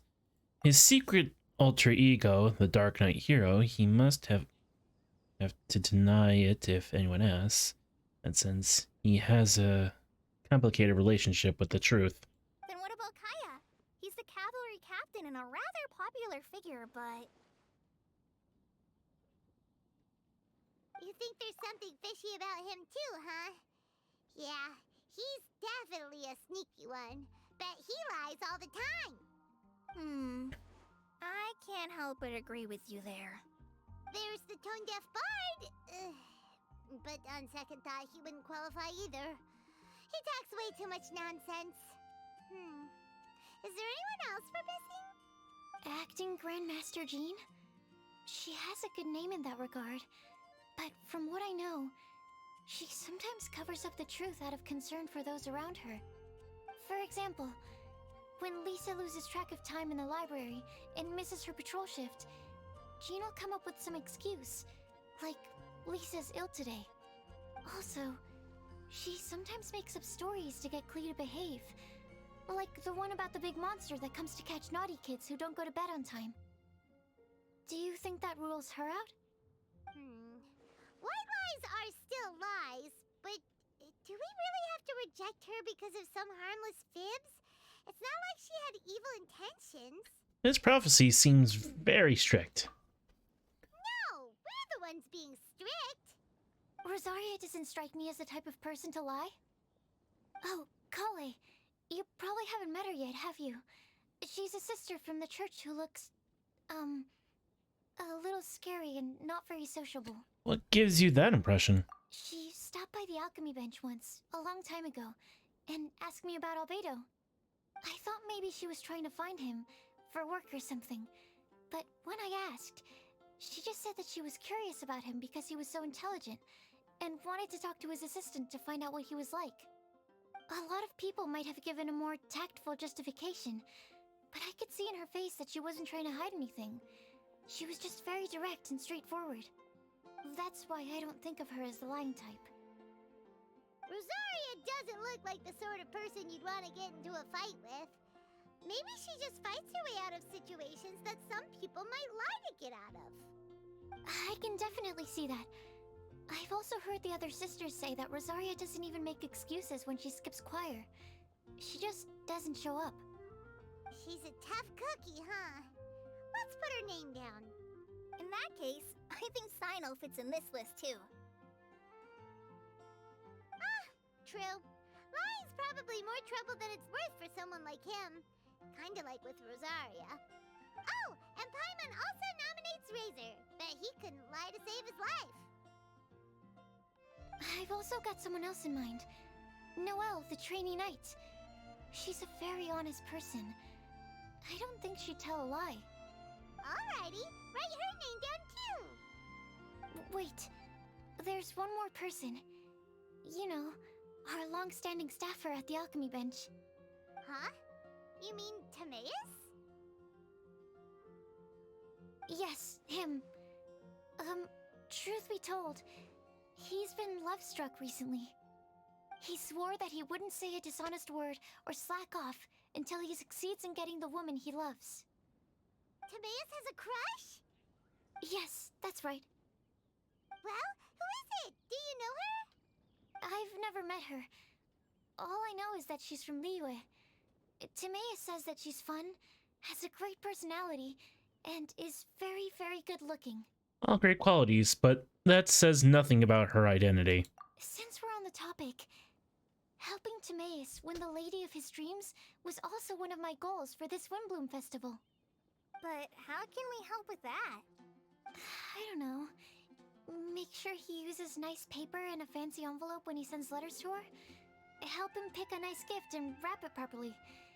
That sort of thing. Yeah. I had the same situation once in the Avidia Forest. I helped another forest ranger out by delivering a love letter to the coworker she likes. Yep, that sort of thing exactly. Oh, also, I helped him with some of the groundwork for one of his research projects. He must have appreciated it, because he gave me a refrigeration device that he's been developing as a thank you gift. Is it any good? I mean, it looks nice. Sounds like a no.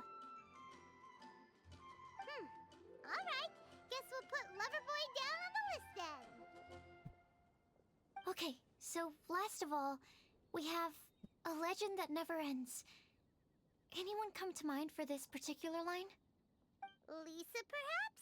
A librarian understands books best, and aren't most legends written down somewhere?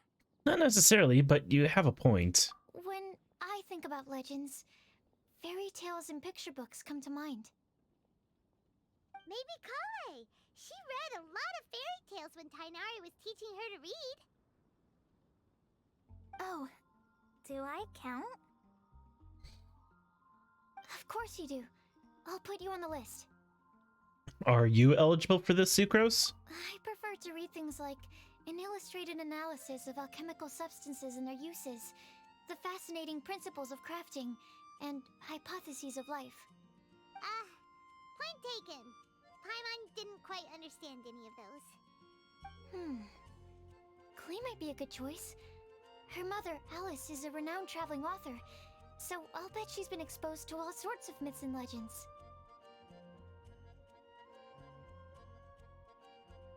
Alright then, Klee makes the shortlist. Well, that should just about do it. Next up, we should go and ask the people on the list about the prophecy. Do we have to ask absolutely everyone on the list? It seems like a lot of people. It is. So, I was thinking that perhaps we should split up. That might make our search more effective. Okie dokie. Also, I've thought of a method of gathering feedback. No problem. We can do that. You and the Traveler are practically joined at the hip, so you two can go together. I'll pair up with Kale. Capable Kale and sensible Sucrose. Sounds like a winning combination. Okay, I promise I'll help. Capable Kale. Yeah, I got this. Rest assured that the unbeatable Traveler and Paimon will do our part too. Off we go. Oh? I plan on starting from the person with the most defined stronghold.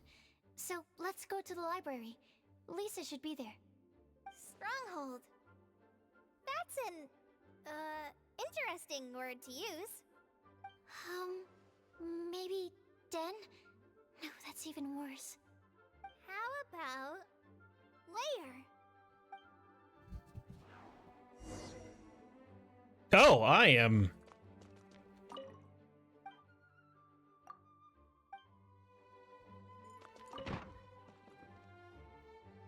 Here we are. Lisa's lair.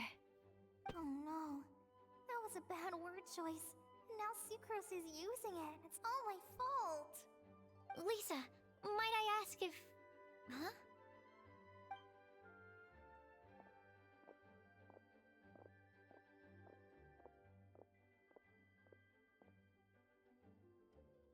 Hello. Sucrose. Kale. What are you doing here? I can only sucrose that they were Kale-ing on someone. At least that's as far as I know. Oh, please, just stop it with these puns. I beg you. Are you trying to win worldwide fame for unfunny jokes? I love them. Is Lisa not here at the moment? Surprising, isn't it? She went out. I'm afraid it's just us here looking for information. Except me.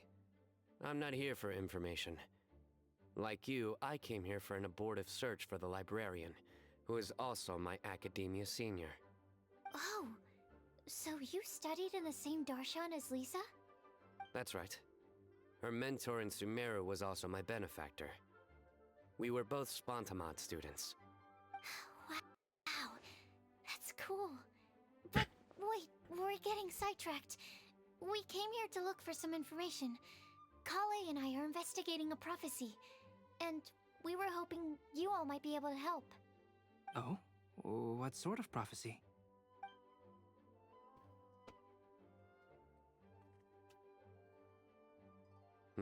I see.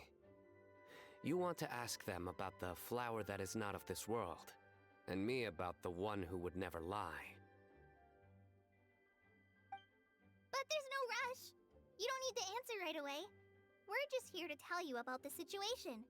You can take your time to think it over and submit any thoughts you have in written form to the Sucrose mailbox. The Sucrose mailbox? Yep. I was thinking about it on the way, and although they seem like trick questions, there's a lot to mull over once you get down to the details. A quick answer off the top of your head might not go into enough depth. So, I decided to place a mailbox next to the alchemy crafting table. Everyone can submit their written answers there when they're ready. We don't have to call it the Sucrose mailbox, though. It could just as well be called the Sucrose and Kale mailbox. Or even the Sucrose, Kale, Traveler, and Paimon mailbox. I think in this case, we can just go with your quick answer off the top of your head. Sounds like a good solution. Certainly more reliable than verbal discussion alone. Agreed. Certainly when it comes to discerning whether someone is a liar or not, you cannot simply take them at their word. Understood. Once we've had a look into it, we'll place our replies into your mailbox. Thank you all so much. Okay, let's tick them off the list and carry on working our way down. Already done.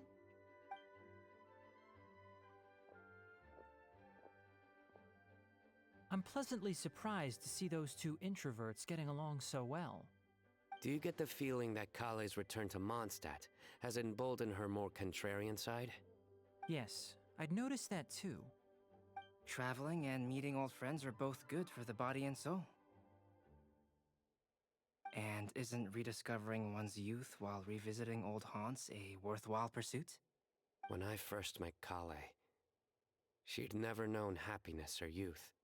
But things are different now. Her Elazar being cured was a huge milestone in her life. Kale is a very sensitive and introverted child. I'm sure you must have noticed that too, Albedo. From the time she's been in my care, I've observed that she's actually a very lively character by nature. But she had a very rough start in life, and it changed her. So, might I assume that your respective claims of looking for plants and artists in Mondstadt were just pretexts? I wouldn't say that. Both Kale and Genius Invocation TCG are very important to me. Would it really kill you to just say yes in this situation? Fine. Yes, we came out of concern for Kale. She's been back to Mondstadt of her own accord several times, but it has led to no significant improvement in her mood. Well, it won't hurt to give her some more time.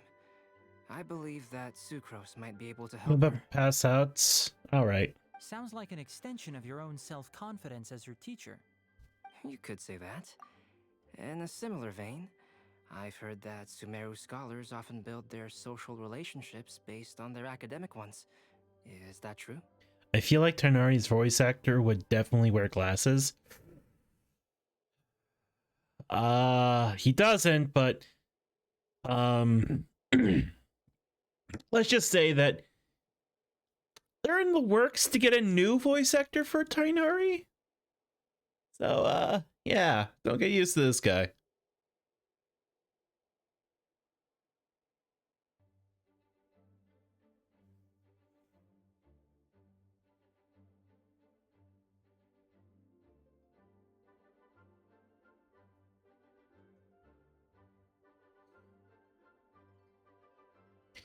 Yeah, let's just say he used his power and influence as the voice actor for Tighnari in not a great way.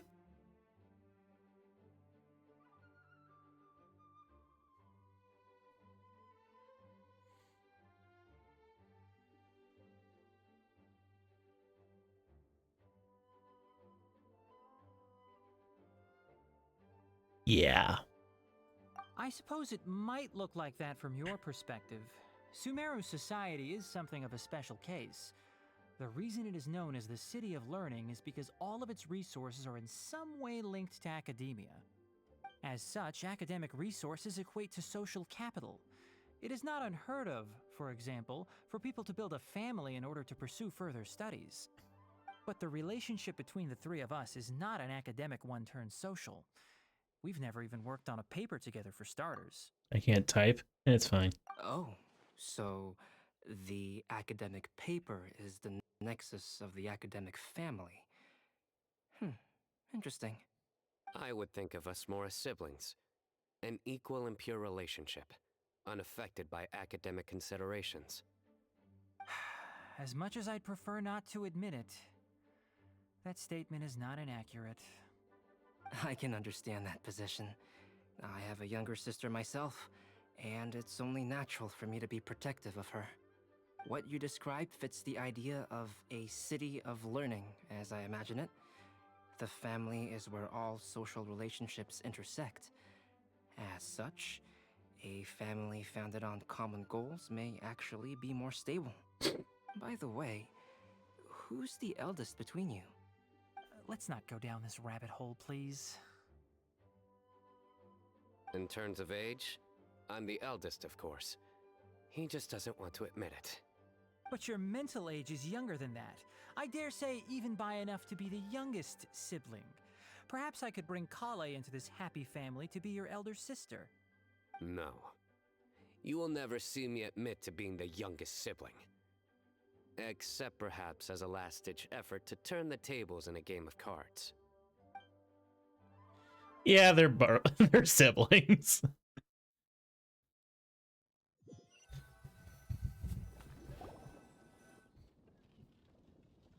Guess we'll leave Kale and Sucrose to it.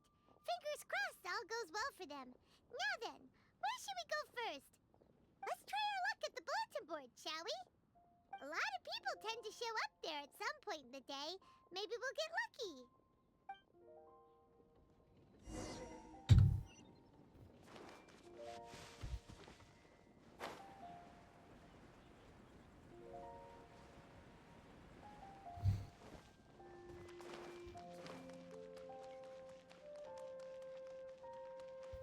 Oh.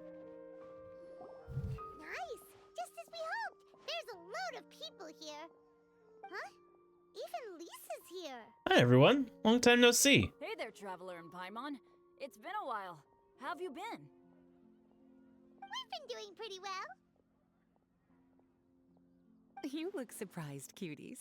Is it because of me? Teacher is not at the usual place. Oh, please. It's not as if I'm glued to my chair. I like to get out for a little fresh air every once in a while. Mika's here today, so I thought it'd be a good time to introduce him to Bennett and Razor. They're all out and about quite often, so it's helpful for them to get to know one another. Hello, everyone. My name is Mika. Hi, Mika. Good to see you again. I look forward to working with you. No need to be so formal. We've known them for ages. They're cool. Windbloom. Fun? Actually, we haven't gotten to the fun part yet. We've been busy investigating a prophecy. A prophecy? What kind? A good one or a bad one?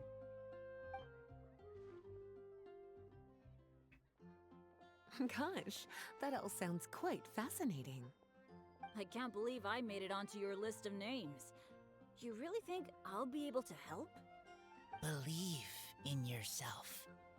Right. Believe in yourself. You're a first-rate adventurer, Bennett. Okay, then in that case, I'll step up and present my thoughts on the matter. Except I forgot I'm not really good at organizing my thoughts. Oops.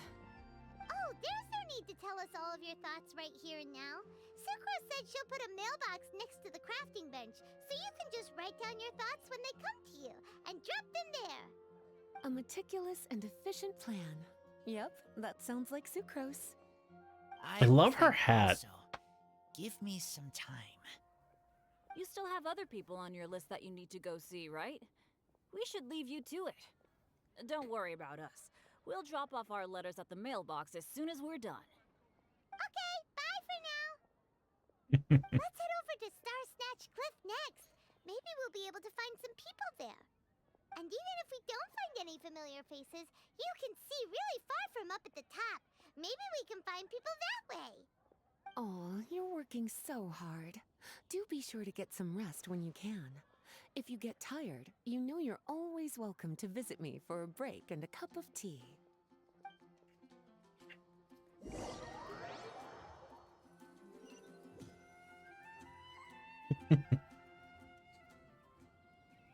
Where to next? Let me check my notes. Huh, this way. Got it. Kale, please follow me.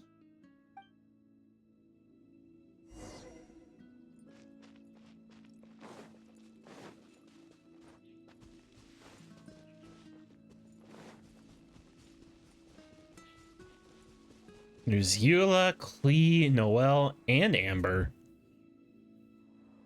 Oh, it's our lucky day. There are several people over there. Amber? Wow, and Eula's with her too.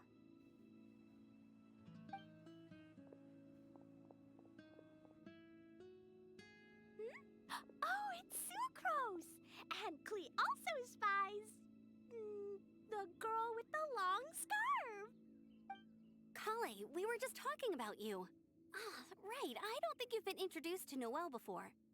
Kale, this is Noelle, maid of the Knights of Favonius. She looks Nice to meet you, smug. Kale. I missed you the last few times you were in Mondstadt, so I'm glad to finally meet you in person. Oh, nice to meet you too, Noelle. My name is Kale. But you already knew that. Relax, you two. There's no need to be so courteous. We're not on some kind of diplomatic mission here. Klee, what are you doing here? Are you planning to blast some fish? Nope. Klee's on patrol with the other knights. Huh. Now that you mention it, it looks like everyone here is a Knight of Favonius except for Kale and me. I'd heard that there was a very young knight in the ranks, but it's still a surprise to see with my own eyes. Kale, what do you do? I'm a trainee forest ranger in the Avidia Forest. Trainee? It means I'm not officially a fully qualified forest watcher yet. I'm still learning. Oh, you're just like me. I'm still working towards becoming a fully qualified knight. Technically, though the distinction is hardly relevant right now. This isn't a very formal patrol. We're just chatting. Don't panic, Kale. Just pick a topic and join the conversation. Don't panic. Whatever you do, don't panic. It's just Amber and her friends. There's no need to be nervous. Let me guess. Were you chatting about the new guests in town? Yup. A few folks from Sumeru have come to visit, so we're brainstorming a few nice surprises for them. Amber! Sorry, at least I didn't say anything about what the surprises are. Oh no. How am I supposed to join this conversation now? What do I say to that? Speaking of nice surprises, we've actually had a fairly big one recently. What kind of surprise? Tell me! Tell me! I'm saved. Sucrose has given me a lead-in. Now, I just need to follow on from what she's already started talking about. What an interesting prophecy. I have no idea what the answers could be, though. So essentially, you're gathering information to help you solve the riddles, correct? I'll do my best to help. Thank you so much, Eula. Anytime. There's no need to answer right away. We'll put a mailbox next to the crafting bench for people to drop us a note once they've thought of something. I'll drop something in there for sure. Make sure it doesn't explode. Nice idea. I think we can all commit to writing a note. We'll see what we can come up with. Yup, don't worry. You can count on us. But we do have to finish our patrol first. What route are you taking today? We started in the Stormbearer Mountains, and we'll end at the city gates. You'd be very welcome to join us, but it sounds like you're pretty busy with all this. No. There's always next time. We'll join up with you after we're done working through this prophecy. Oh, yeah, so, we'll be on our way for now. See you later. Have a safe trip back.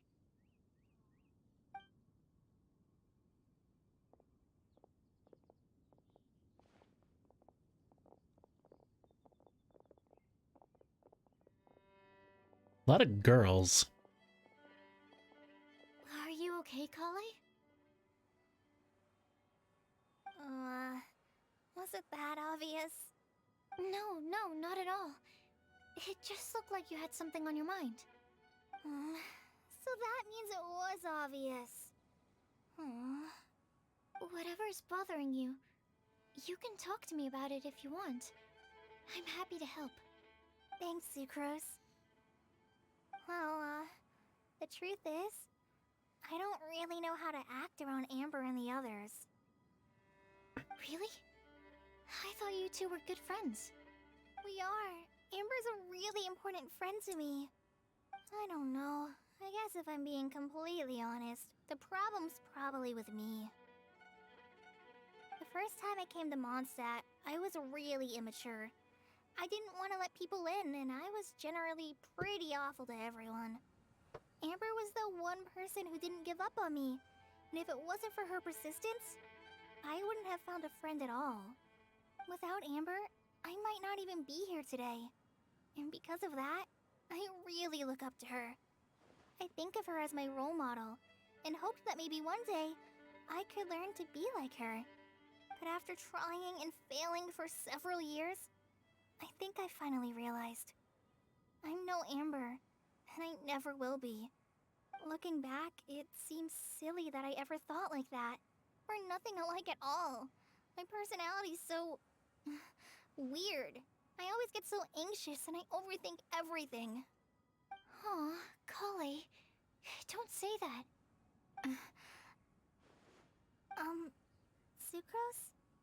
Would it be okay if I told you a bit about my past?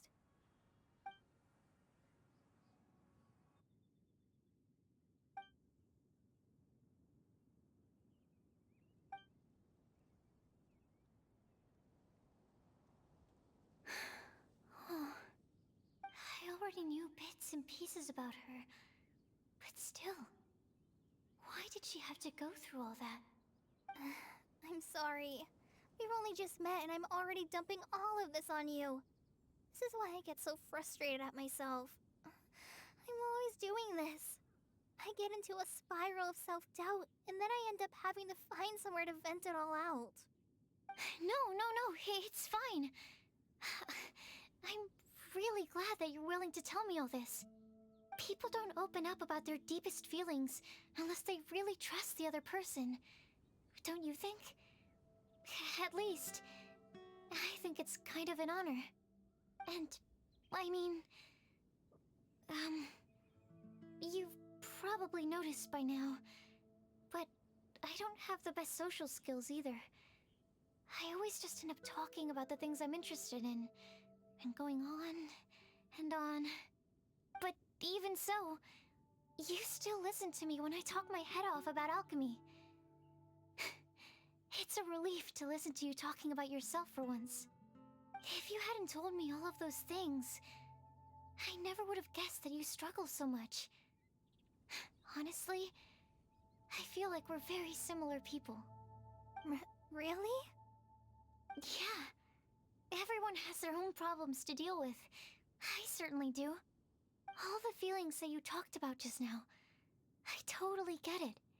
It takes so much more effort for us introverts to fit into a crowd.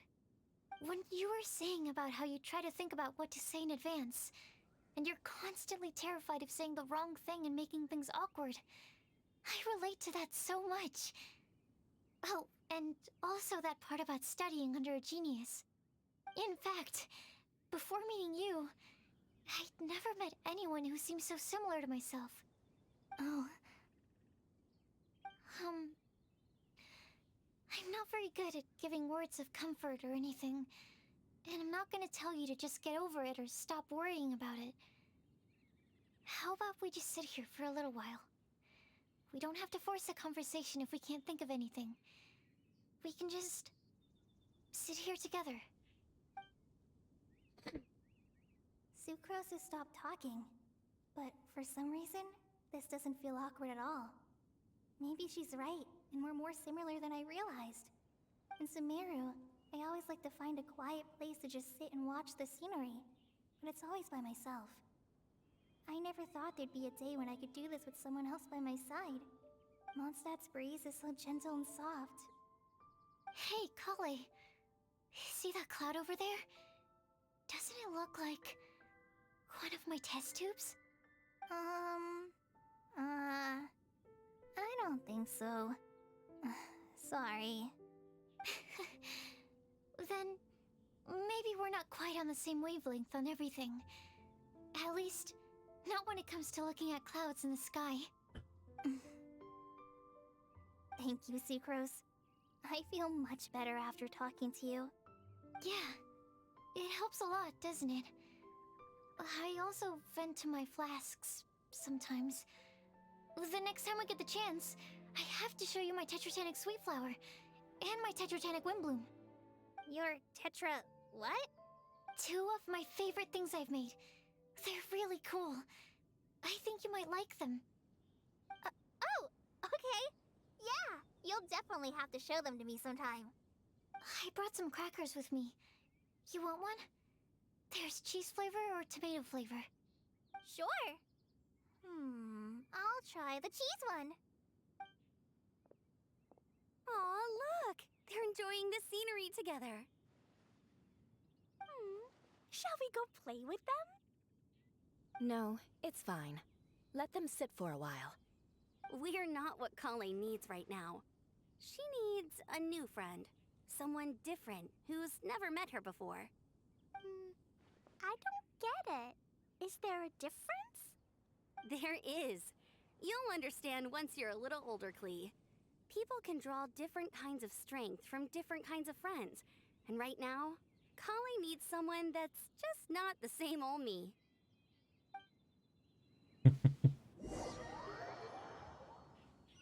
Well, that was cute.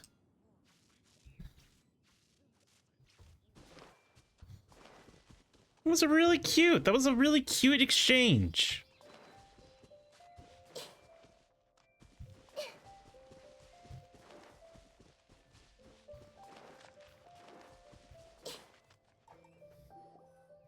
Star Snatch Cliff! We made it!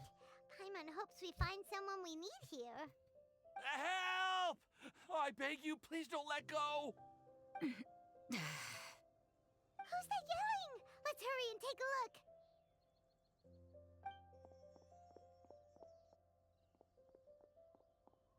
Timaeus? And we also have Rosaria and Mona? What kind of mishmash ensemble is this? Good question. What kind of a motley crew is this? It's been a while, Traveler. Greetings, everyone, and happy Windbloom Festival. You two are looking pretty good. I trust you've been well. Yep, we're definitely faring a lot better than this poor guy on the ground. Hey, please don't rub salt in my wound. I really have been trying my best. Oh, you're one to talk. If this sister hadn't grabbed you in time, then you would have been seriously hurt, if not dead. I know. I really am grateful, miss. I can't thank you enough. Don't mention it. Just lending a hand. Or a claw. Literally. And had she not lent him a hand and pulled him up, he would have gone tumbling down the cliffside. What happened? Did Timaeus almost fall off the cliff? Well, so what actually happened was I came to Star Snatch Cliff today to pick some flowers and ran into Mona on the way. She took a look at her scry glass and advised me to turn back because it would be dangerous. But you still came up here anyway? Well, yes, I did, because there's something I just had to do. Oh, I hardly think giving flowers to your crush is worth throwing one's life away for. It's rare to run into someone with a death wish in this area. I don't have a death wish. I just didn't think it would really come true. I mean, when Mona said it would be dangerous, I thought I'd be fine as long as I watched my step cautiously.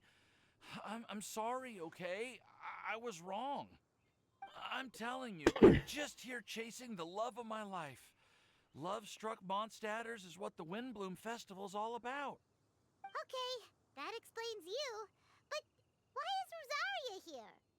I was looking for a quiet place to escape the crowds. I wasn't planning on having to save a life along the way. So that's why the scryglass just showed danger instead of fatal danger. Very funny. Anyway, Traveler and Paimon, what brings the two of you to Star Snatch Cliff? Just trying our luck. We've got a lot of people we need to see today, so we've been all over the place. Actually, you're some of the people we were looking for. Huh?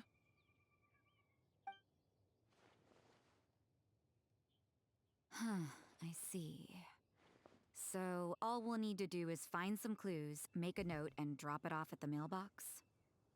I can't believe there's a prophecy like this, let alone that I have a part to play in it. Oh, I guess this means everyone will find out about my crush now. I came here because I wanted to give some Cecilias to the girl I love. They'll really suit her. She's... No one asked. Please, do not subject us to your gushing about your girlfriend. Oh, you saw right through me. You said you need clues, right? Well, in that case, Mona Magistus the astrologist will provide you with a personally handwritten letter. Just wait for it to show up in your mailbox. Make sure you can do be it. on your way now. We won't keep you any longer. Alright, then let's head back for now and meet up with everyone else. Bye for now, everyone. Timaeus, please try to stay safe. Will do. This is all so embarrassing. Thank you both.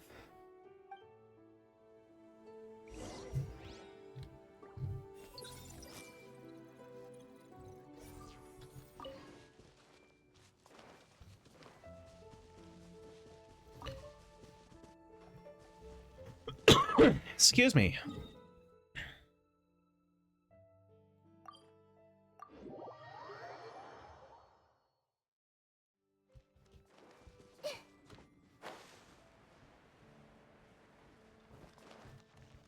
Oh, it's the pub. Oh no, it was that. Not bad. We're back! Oh, but it looks like you two beat us. Welcome back. Did everything go well? Yep, we managed to find and talk to everybody. We got back a little early, so we took some time just now to put the mailbox together. We got really lucky today. The vendors were feeling super generous, so we didn't even need to pay for the materials. It's just a shame that Kale got a splinter. Don't worry about me. I'm used to working in the rainforest. I get splinters all the time. I've already taken care of it. We've already wrapped up everything on our to-do list for today. So, all we need to do now is wait for everyone's letters to arrive. Traveler, Paimon, why don't you get some rest while I keep an eye on the mailbox? You're definitely your master's student, Sucrose. As long as you or Albedo are around, Paimon can relax and know that everything's taken care of. Stop. You're embarrassing me. Wait. Actually, there's one thing that still needs taking care of. Paimon's starving. Hey, Traveler, you wanna get dinner? Your treat. Alright, I guess I'd better go get Paimon some food. I'll go with Sucrose to return the leftover materials to the vendors. You two, go get a proper meal. We can't have anyone going hungry. Yeah, now would be a good time for a break. Once everything is ready, let's meet up here again and collate all the information we've gathered. Sounds like a plan.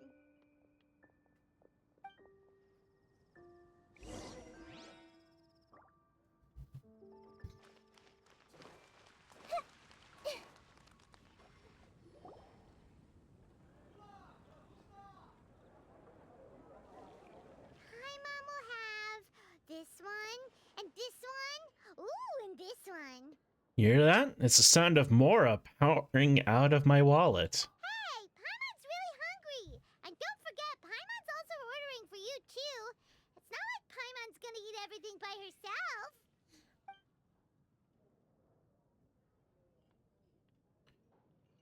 You are ravenous. Ooh, Paimon is super full. I feel pretty good to just relax and take the scenery after that great food. Is everything packed up and ready? What do you think about meeting up at 5 to go to my house? Yes, everything's ready. I've packed some great wine and smoked ham. Oh, your parents will love it. Ham? Look, we've known each other for quite some time now. Don't you think it's been long enough for you to remember that we only eat bacon in my house?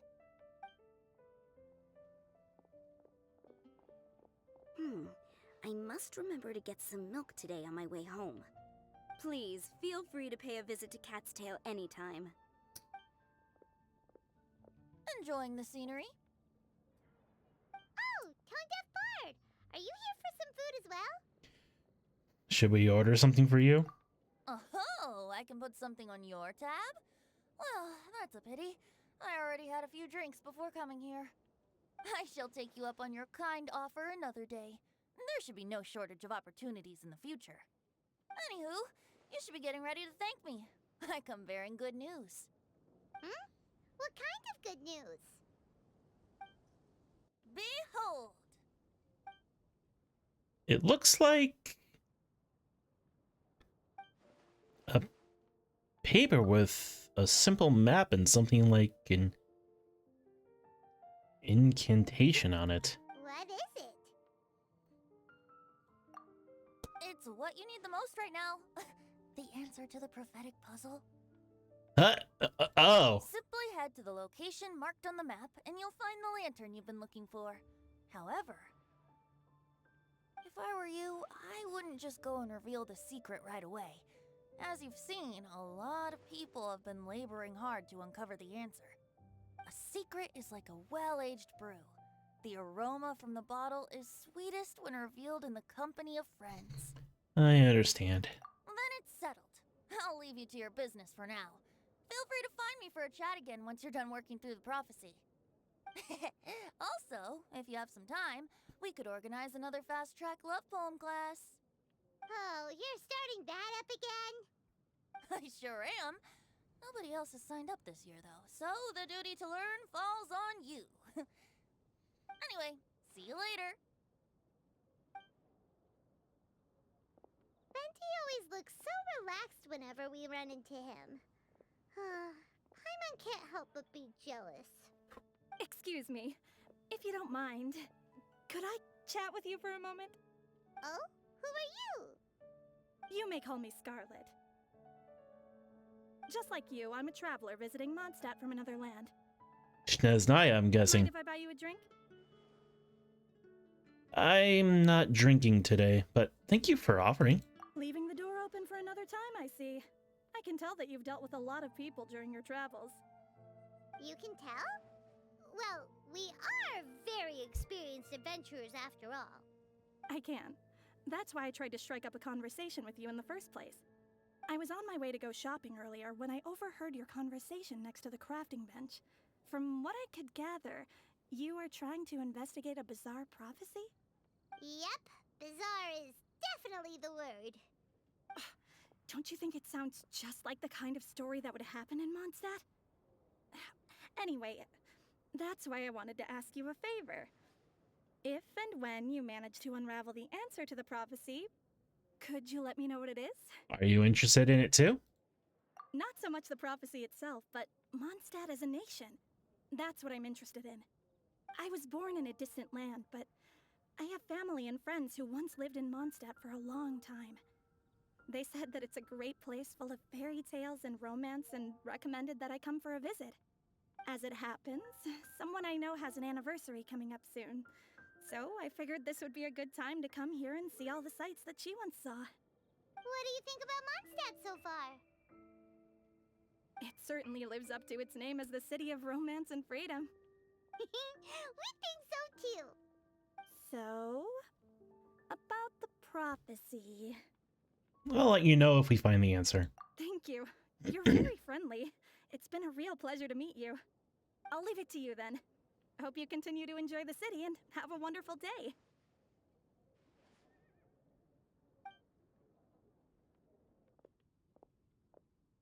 She definitely isn't dressed like a local, huh? Where do you think her hometown could be? Please find me a flower that is not of this world, and a guide who will never get lost. Find me one who would never lie, as well as a legend that never ends.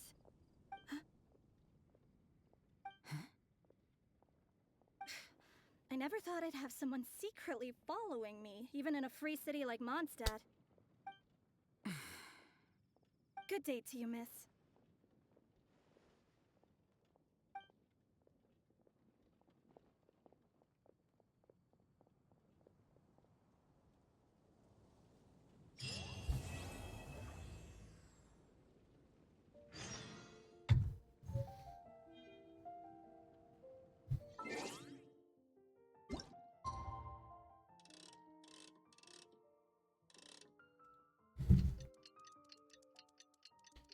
Okay.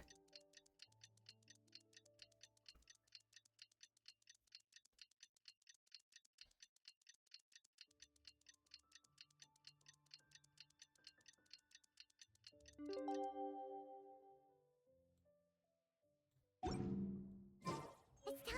It's time! Let's go meet Sucrose and Kale at the crafting bench! Actually, really quick, before I do,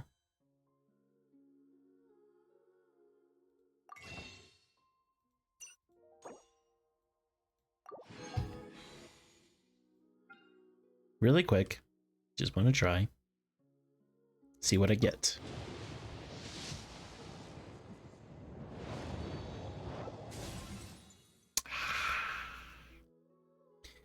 Really?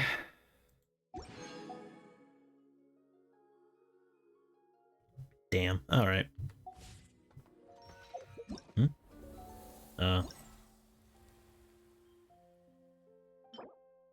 A Wimbloom gift.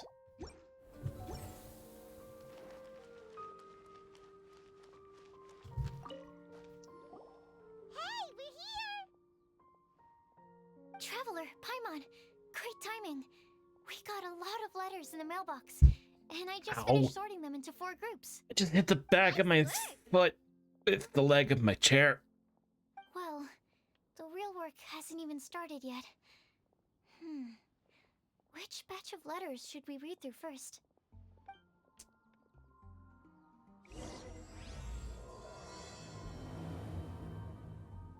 I'm still alive, by the way? Awesome.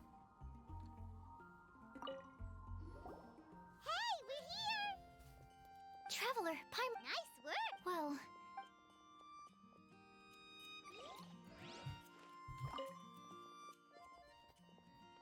A flower that is not of this world. Tighnari's letter. Today I went over the prophecy wondering carefully. A flower not of this world. Sounds more like a logical paradox. Think about it. If a flower is not of this world, its existence cannot be perceived. However, if it can be perceived, it is not fit the description of the prophecy. As such, my view on the riddle's answer doesn't have to be a real plant. However, I must also note that all due respect, that the person who came up with this riddle may not know all the plants in the world. And I dare say that no one could make such a claim. From this perspective, you could even think of some rare plants as potential candidates of the answer. A flower that is not of this world doesn't sound like an existing species or something created through specialized cultivation techniques. With that noted, I believe we should think of the box. After receiving what I've learned over the years, I have now reached a conclusion. Sucrose also came to discuss her thoughts with me. She hasn't yet decided on the answer at the moment of me writing this letter, so I won't be revealing my own conclusion right now.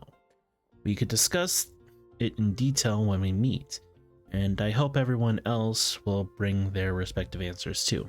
I'll see you then. That's a non-answer if I've ever seen one. It feels strange to insert a letter into the mailbox that I made myself, but I did find my answer. At first, I thought that the flower created using alchemy would contribute one that is not of this world, according to the prophecy. But after giving it some more thought, I realized that instead of creating an actual plant, a flower-shaped mechanism made of alchemical products might fit the description better. So I arrived to my conclusion. A clock in the shape of a flower. The long passage of life rushes past the timepiece, leaving faltering petals in its wake. Fluttering, my bad.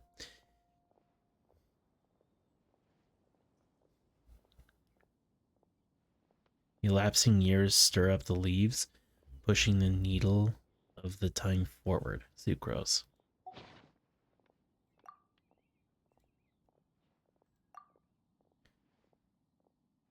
Oh boy. Okay, I'm not gonna read all these. I'm sorry.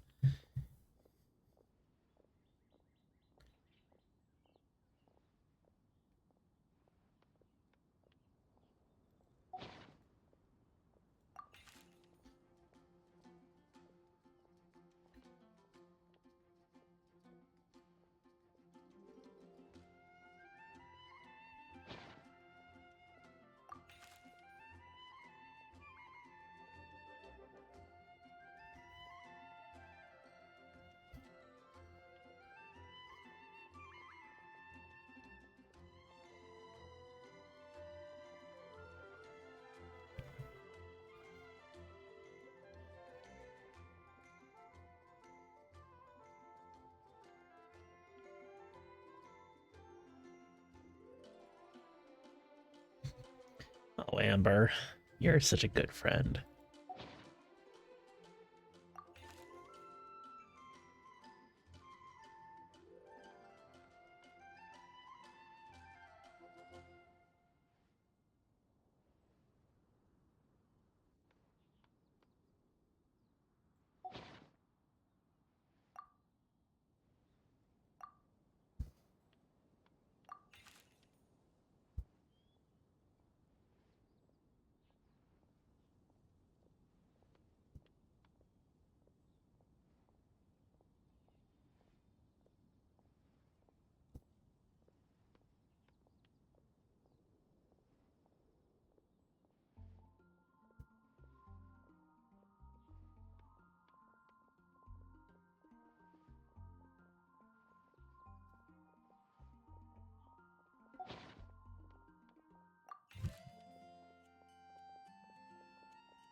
Let me quickly summarize what we found out about a flower that is not of this world. Tainari believes that on closer examination it might be logically paradoxal, while Albedo says that his answer would be better discussed at length in person. As for my answer, I think a clock in the shape of a flower would constitute one that is not of this world. Here's what we've gathered regarding a guide who will never get lost. Mona said that she'd like to join us in uncovering the secret behind the prophecy, while Bennett suggests Fischl, Mona, or the Traveler as potential candidates. Mika didn't submit much, but he did draw a vegetation map for Master Tainari and wrote up a dragon spotting calendar for Cyno. Amber also wrote in. She said that she sees herself as nobody's guide, but everybody's friend. As for one who would never lie, Rosaria removed herself from consideration, but both Razor and Sino were willing to support us in our search. Timaeus seems to have forgotten to write to us. And finally, this is what we've gathered on a legend that never ends. Klee said that her mom has a number of friends who like to write storybooks. Lisa believes that legends live forever in people's hearts. I think that for a legend to be never-ending, it has to be filled with hopes and dreams, and actively pass from one person to the next. So, what are the answers to the 4 riddles then? You're really smart, Paimon. I bet you can figure it all out in no time. Or, let's all share our thoughts on what we think the answers might be.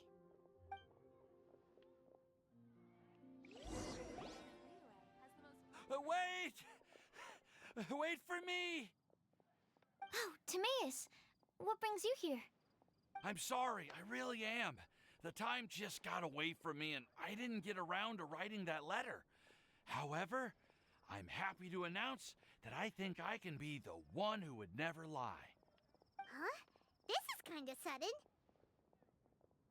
Not that we don't trust you, Timaeus, but, could you elaborate a little after you catch your breath? Of course, of course.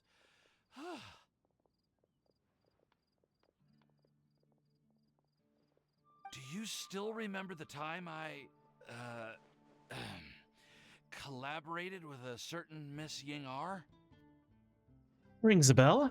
Well, basically, she helped me out a lot with my research into potion making once, and, well, we've stayed in touch through letters ever since. Wait, so Ying-ar is the girl from Liyue that Sucrose mentioned earlier? We always assumed you were hard at work every time we saw you at the crafting bench. So you've just been writing letters to Ying-ar the whole time? No, I mean, not all the time. I've done some work too. And anyway, our correspondence covers a lot of serious topics, like perfumes, potions, alchemy. Anyway, a few months ago, I made a vow to the heavens that I will be true to myself and never utter an insincere word until the day that I've managed to win Miss Ying-ar's heart. So, at Star Snatch Cliff, you were picking Cecilia's as a gift for Ying-ar? Well, that's right. The Cecilia flower is said to represent a once wayward heart, transformed by the power of love. I couldn't think of a better flower to give than that. I know full well that Miss Ying-ar is far more knowledgeable than I in both the ways of the world and the ways of our craft, but I thought I should make the effort for once and put myself out there. Which brings me to the subject of the last few days and the Windbloom Festival. I thought it was time for me to invite Miss Ying-ar to Mondstadt. But yesterday, Albedo told me that Sucrose has been working hard to help another girl achieve her dream. Huh? And when I went to take a look at our roster, I saw that she'd done my remaining work for me. I feel incredibly guilty. I've been spending all of my time in my own fantasy world while everyone else has been bending over backwards to help other people. How could I ever hope to be worthy of Miss Ying-ar's love if I'm so selfish? Oh, Timaeus. And that's why I've decided to join you. But then what about Ying-ar? Yeah. Haven't you been planning this for over a month now? You said you were gonna invite her to Mondstadt. Well, yes, I did mention in my letters that I'd like her to visit, which is why I just sent her another gift with my hand-picked Windblooms, along with a handwritten letter. I explained that a matter of great importance has presented itself to which I must devote my full attention for the time being. As soon as it's resolved, I'll make haste to Liyue to pick her up in person. I made sure to package the gift and letter with the greatest care. All I can do now is hope that she'll understand. Point being, please know that I sincerely want to support you in this endeavor. Plus, I think I'm an honest person. As far as I recall, I don't think I've told a single lie in my life. Well, you certainly convinced Paimon with that speech. Don't worry, Timaeus. We won't let your determination go to waste. Determination? Thank you, Timaeus. Ah, thank you, everyone. I promise to do everything I can to help. Okay, so it looks like we found our one who would never lie. Great! Let's keep it up. On to the other three.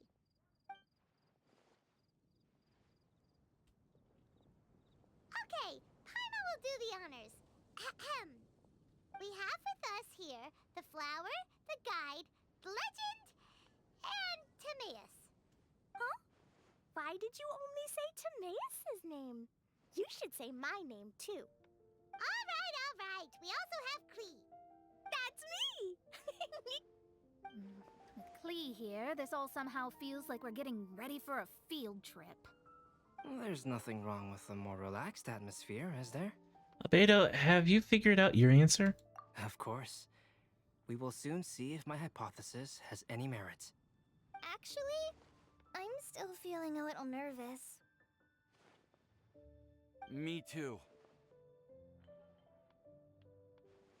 But weren't you all fired up just a moment ago? Yeah, you're right. Okay, let's do this. Actually, I'm a little worried too. Deep breaths. Deep breaths. I know what you're feeling. Saying anything becomes so much harder when there are so many people watching. Well, does anyone know the exact location of where we're headed, or should I do a reading on my scry glass?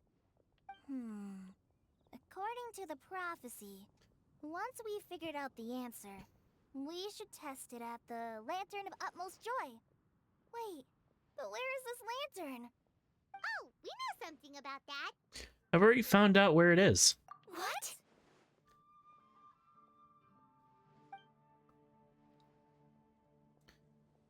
Wow, that's amazing. You really know how to do everything under the sun. Then we'll let you lead the way. Follow me? This is it. We're off to find the sacred location of the Lantern of Utmost Joy.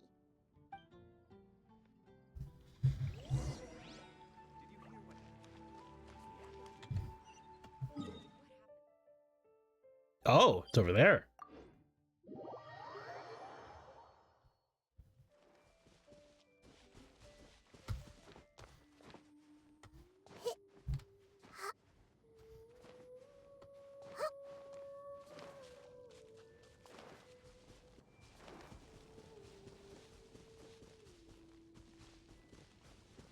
According to the map, it should be somewhere around here. Let me take a look. Oh, it should be right up ahead.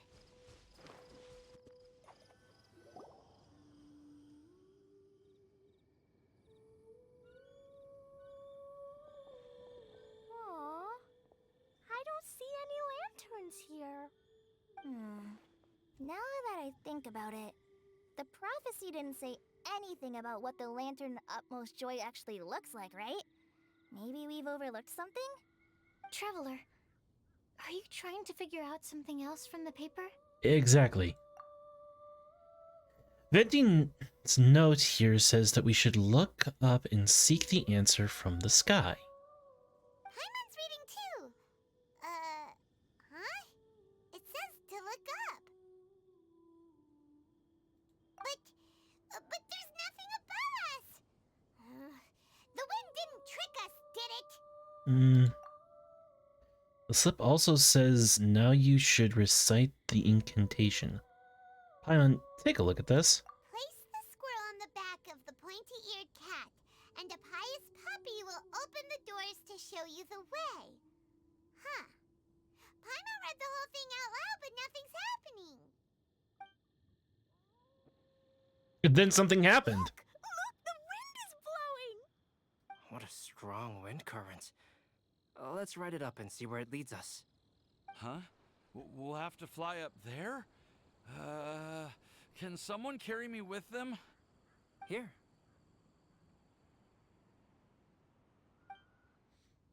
Albedo strong. This is the first time I've ever flown like this!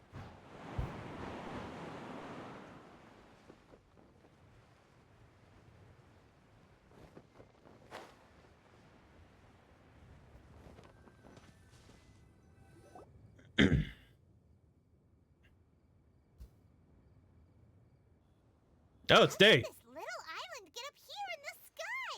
Did somebody make it? Just to be safe, I've been jotting down our entire route here. This way, no one will get lost. Oh, good thinking, Kale. Huh. Who would have thought we'd find this kind of table here? Weird. It's almost as if someone was holding a tea party. I never would have guessed that such a place could exist. Right above Mondstadt, too. Wow, look at that pretty lantern on the table. There's even a chair for each side of the lantern, too. There seems to be something on the back of this chair. Let me have a closer look. Take your seat, present your answers, and you shall reach enlightenment. Well, as far as instructions go, I guess that's simple enough. So we just need to do as it says, right? Wait a second. Huh? What is it, Albedo? We'd better make sure this place is safe before taking our seats. Everyone, please stay clear for a moment. Well, all our questions and doubts aside, the scenery here is pretty amazing. It'd be impossible to feel stressed here. How is everything, Albedo? Everything seems to be fine. I didn't find any traps or suspicious mechanisms, but I also couldn't find any overt destructive devices. Huh? What do you mean? Well, it seems that wrong answers won't have any catastrophic consequences. Looks like we'll have to sit on these chairs and fulfill the prophecy. Everyone, I would like to suggest that we try some risky answers on our first attempt. Let's reserve our most confident answers for the second round. That sounds kind of smart. But why? Ah, I get what he means. If we do as he says, then we may be able to figure out how the puzzle works. I see. That makes a lot of sense. Mona, is there something wrong? You're not looking too good. Oh, are you hungry? I brought some snacks. Thank you for offering, Klee, but that's not quite it. While Albedo was checking just now, I gave my scryglass a spin hoping to find some information. But there's a strange aura to this place. It's almost as if someone has been staring at me as soon as we stepped foot in here. But if nothing here has actually been physically tampered with, then no. Could that person be?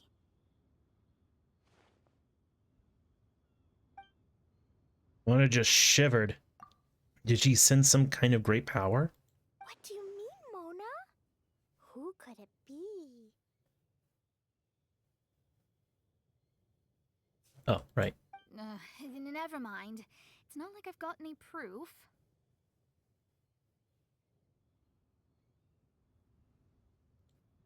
Don't leave us on the edge like this, Mona. I'll just do what Albedo said.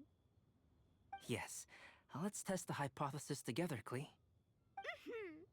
Come on, join us, Mona. Oh, all right. Okay, then I'll answer the first question. If someone were to ask me to find a flower that is not of this world... You can do it, Sucrose.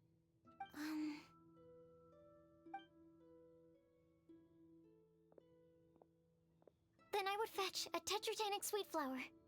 All right, I'm up next.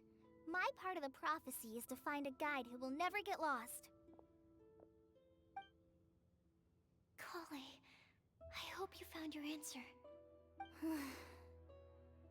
My answer is that I will be that guide. For a long time, I have been guided by others. It's taken me a while, but I finally made it to where I am today. Although I still haven't made a name for myself, and I'm still quite immature, I would still like to put my name forward. Because I would like to become a guide that can help others. I want to help others the same way Amber, Master Tighnari, Cyno, and everyone else helped me. Now it's my turn to pass on the gift that I've been given. All right, it's up to me to answer the third part. I'll submit myself as one who would never lie. Although I've never really had any other virtues or talents, I'm confident that I've always been an honest person. I'd like to thank everyone, too, for giving me this opportunity to validate myself. And last but not least, I will answer the final part of the prophecy. There's no tale more befitting the title of a legend that never ends than our fates as human beings. Wait! The lantern just lit up! Whoa! All four sides of the lantern are glowing! Huh? But all we did was submit a bunch of test answers. Kale, could I ask you to stand up for a second? Oh, alright.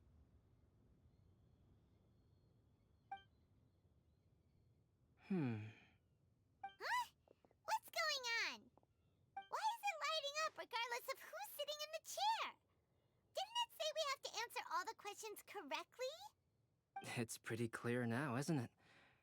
We've just proven that there is no right answer for this prophecy. No right answer? But how could that be?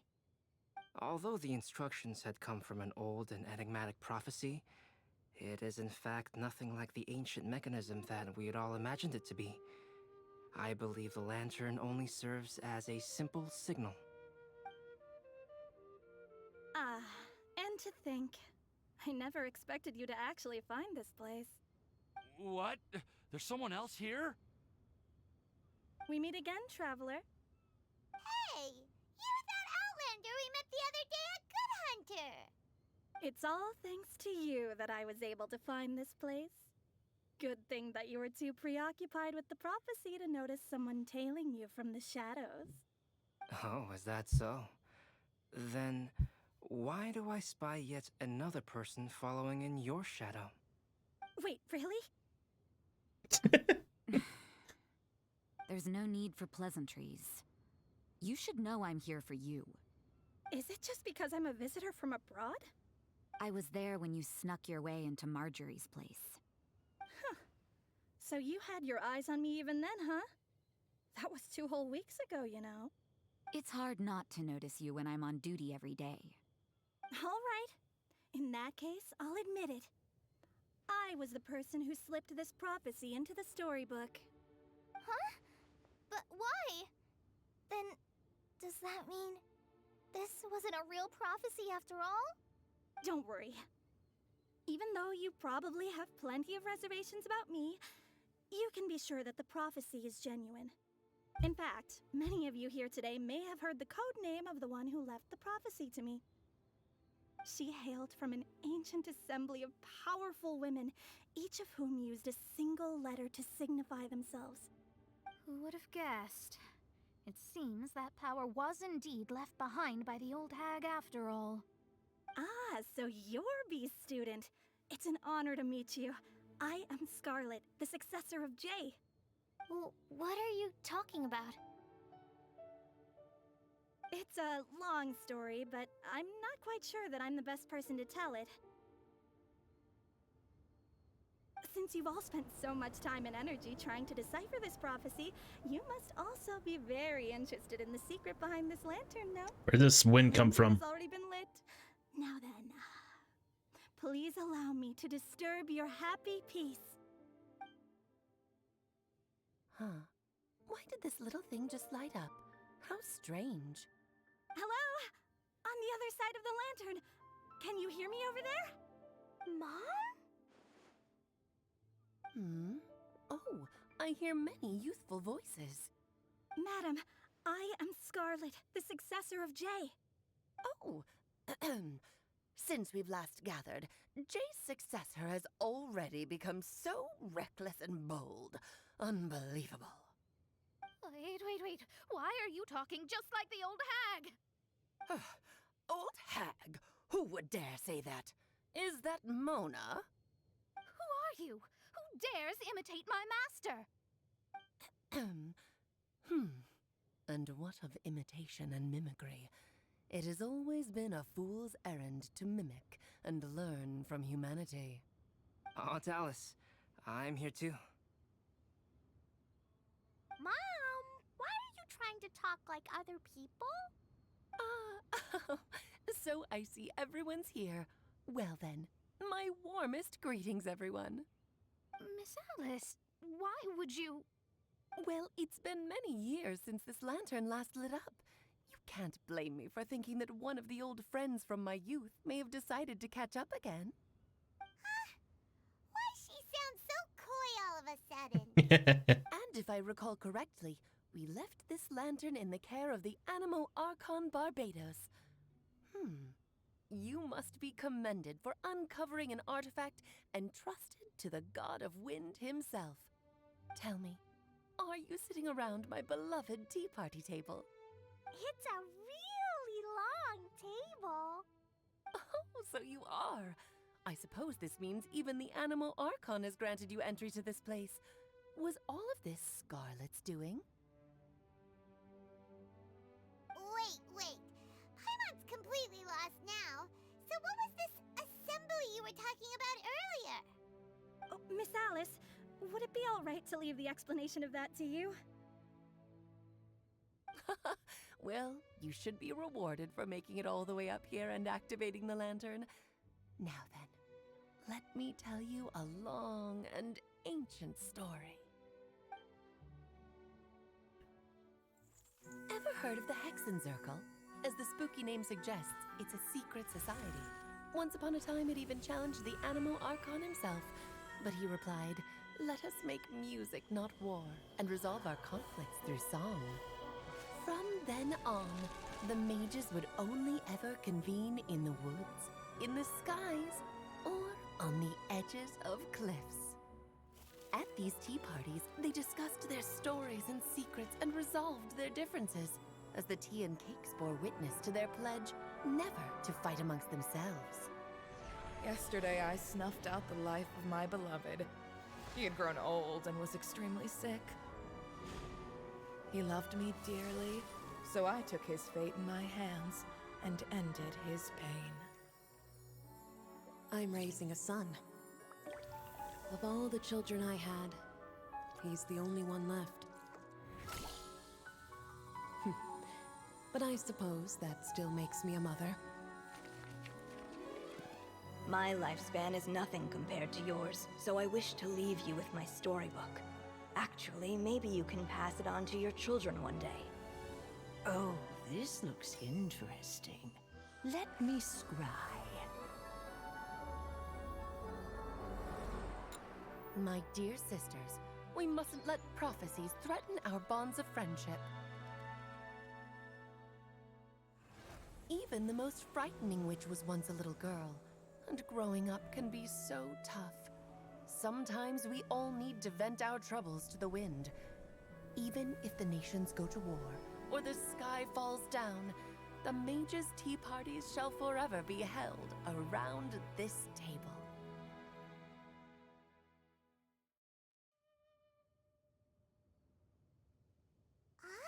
So this is where the legendary mages held their meetings.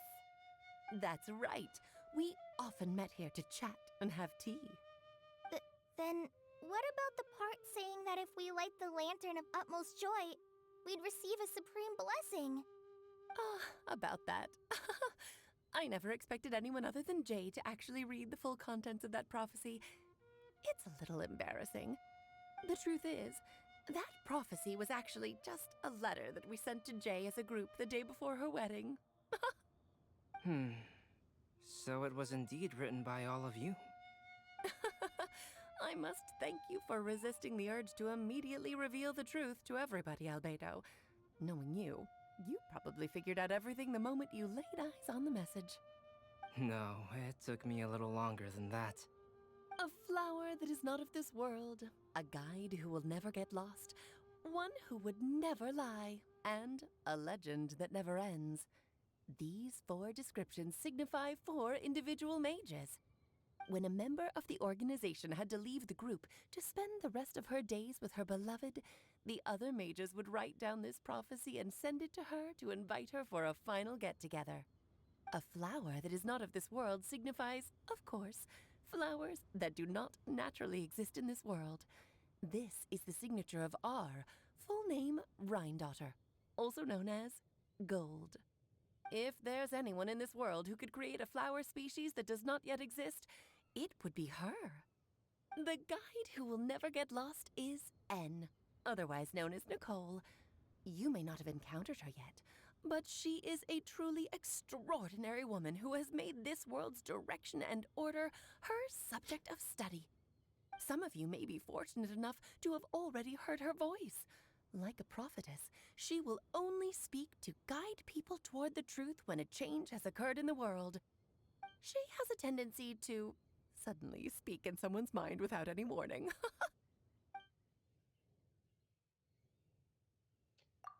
Could she should have been the one who spoke to me while we were investigating Wanderer? If one day you would be unfortunate enough to run into a truly dangerous situation, she may use her voice to guide the way forward for you.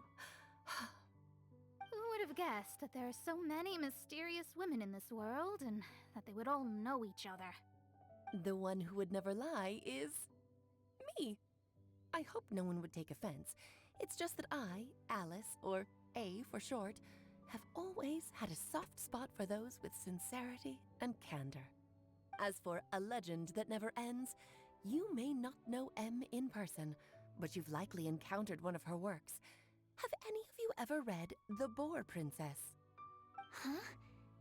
I'm pretty sure every child in Mondstadt has read that book. It's also one of my favorite stories. M was an exceptional human writer who used her prose to teach me the meaning of grief. Don't you think such a person would deserve a seat at the mage's table? Paimon's getting more and more lost. It may sound hard to believe, but I can attest to everything that Alice has said. Jay was also a mortal who aged and passed on, leaving her title to her students and followers. Alice, you've never acknowledged any of Jay's successors. It's now been centuries since the first of us took on her mantle. I've always wanted to meet you. Do you also want to become a mage? Title aside, I think I'm more interested in the meaning and purpose of the Hexen Circle. I used to think that the Hexen Circle was a group of women who could control the very fate of this world. But now, I've seen for myself that besides Jay, many other ordinary people were also among you. Do you think less of us now? No, not at all. My interest has been piqued, and I'm now even more drawn towards the idea of becoming a mage. You're right. I've never acknowledged any of Jay's successors, but you are different. You are much more fascinating than any of your predecessors. Oh, has someone finally piqued Aunt Alice's interest?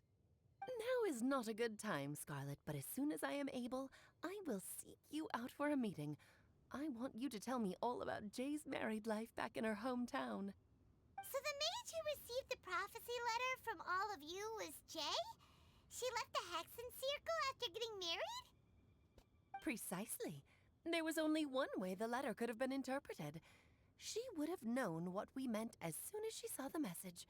We were just asking one thing of her.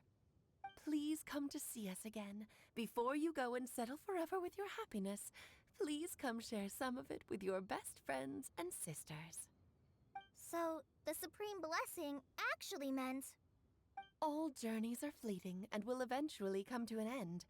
What will give us the most fulfillment and happiness in the end are those who will greet us at our journey's destination. Dear child, I believe you can also understand what I am talking about. We women will always have many troubles and encounter pains and frustrations that will keep us up at night. But no matter how hard things may become, we will cross mountains and oceans to see our best friends again, regardless of how many years have passed or how far the distance may be. As long as we can be with our beloved friends, our hearts will be filled with joy. To us mages, that's what being supremely blessed is all about. Oh. I still don't get it, but I do know that all the mages are Mom's best friends. If you ask how I see it, The Hexen Circle is just a group of ladies that I spent my youth with. Anyway, I'll introduce some of the other members to you all later. I still have a few things to attend to, so this will have to do for today. Bye, Mom! Todoko says bye, too! Goodbye, darling, and farewell to all of our other friends as well. I'm sure we'll see each other again. Oh, now that I think of it, isn't it getting close to that time of year? Yes, it's Windbloom again, Alice. It's also a special anniversary date. I'm sure you still remember. Yes, I do remember now. It was on this day many, many years ago that Jay tied the knot. Ah, just in time for the Festival of Love and Freedom. Everyone, please enjoy this year's Windbloom Festival to the fullest.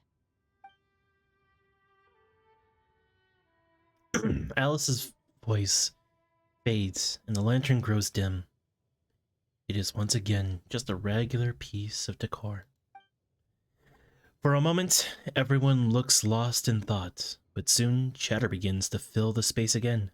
Before long, everyone spreads their gliders to return to Mondstadt. Whoa! Ah, Albedo! Why didn't you tell me we'd have to glide all the way back down?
Well, I got one.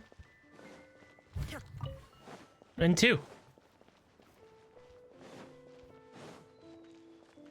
Mondstadt welcomes you.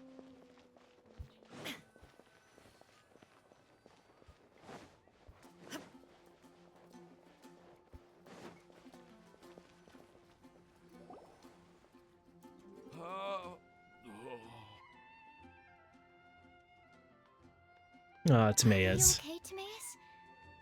Maybe you'd feel better if you just, let it out.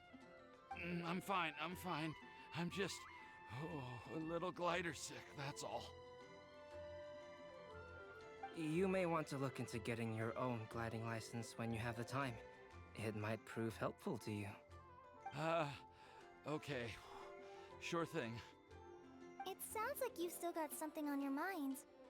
Why don't you tell us? We're all happy to listen. It's nothing, really. It's just...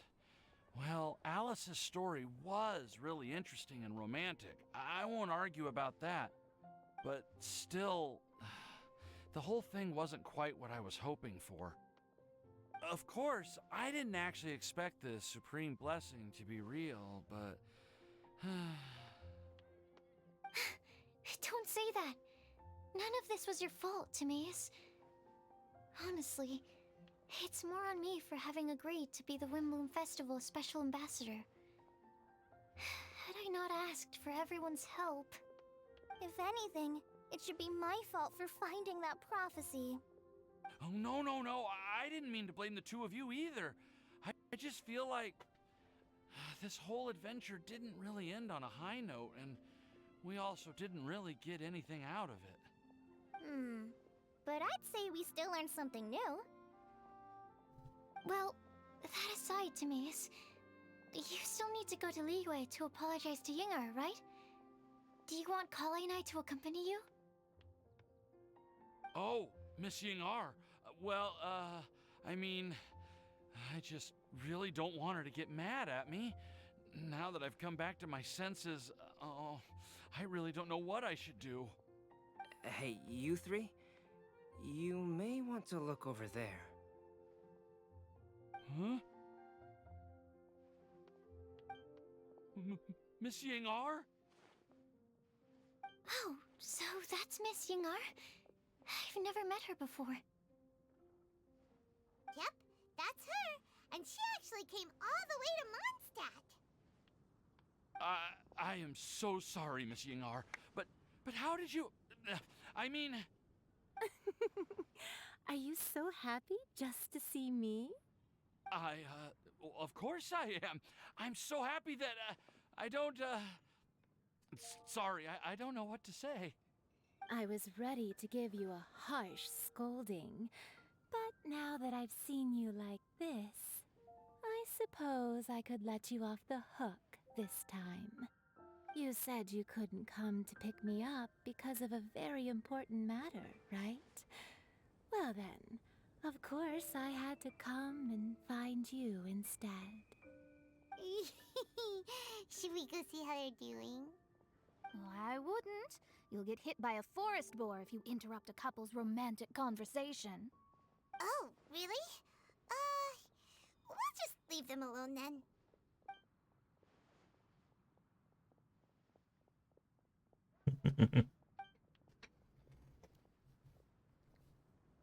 I am so glad to see Timaeus find his happiness.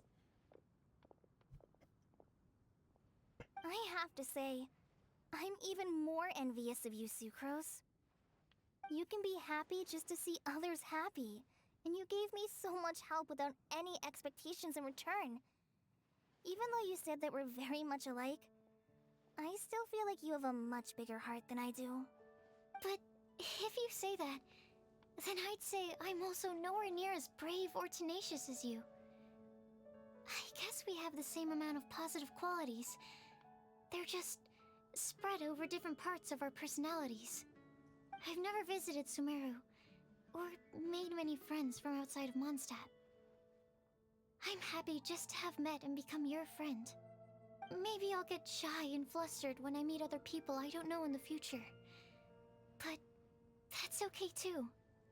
Since we are so alike, you probably get what I'm trying to say. You just need to believe that all of your issues aren't really issues at all. But isn't it too late now for me to learn to accept myself? Never too late. Well... Do you know anything about the blooming cycles of Cecilius? I may have read about that in a book before. That's a topic that my parents used to talk about back when they were still dating. Surprising, right? To think that people would talk about that while on a date. My mom brought it up at dinner one time last month. She called my dad the most boring man she knew, and said that he even turned up late to a date once, all with a smile on her face. But she also said that learning is just another part of life. It's never too late to start something, as long as you recognize that it's something good for you to do.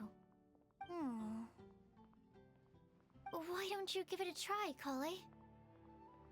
Okay, I'll try my best. They're really having a great conversation. Paimon can't even find a moment to join in. Well, isn't it great that they're getting along so well? I nearly forgot. This is for you. This texture. Are these seeds? Yep. I believe I mentioned my sweet flower research to you before. These are the seeds of the sweet flower cultivars that I've worked on. It's nothing too special, but they're the best cultivars that I've made. So, I really hope that you'll like them. They're super sweet and easy to grow and keep. I'm also submitting them as my wind blooms for this year. I wish that the Anemo Archon could also see how lovely they are. Thank you. I'll plant them in the Avidia forest and take good care of them. Collei, please take these notes with you. I've heard that you've been working hard on your studies, so I've prepared some study materials for you at Sucrose's request. Feel free to look through them whenever you can find the time. Mondstadt's doors will always remain open to you. Thank you so much. Really, I don't know what to say. I'm just really happy. Ah! Sucrose! Now's your chance! Didn't you want to collect a breath of joy? You're right. I almost forgot. Kale, can you exhale once into this test tube? I will save this breath of joy and use it in my research. Oh, really? May I? Of course.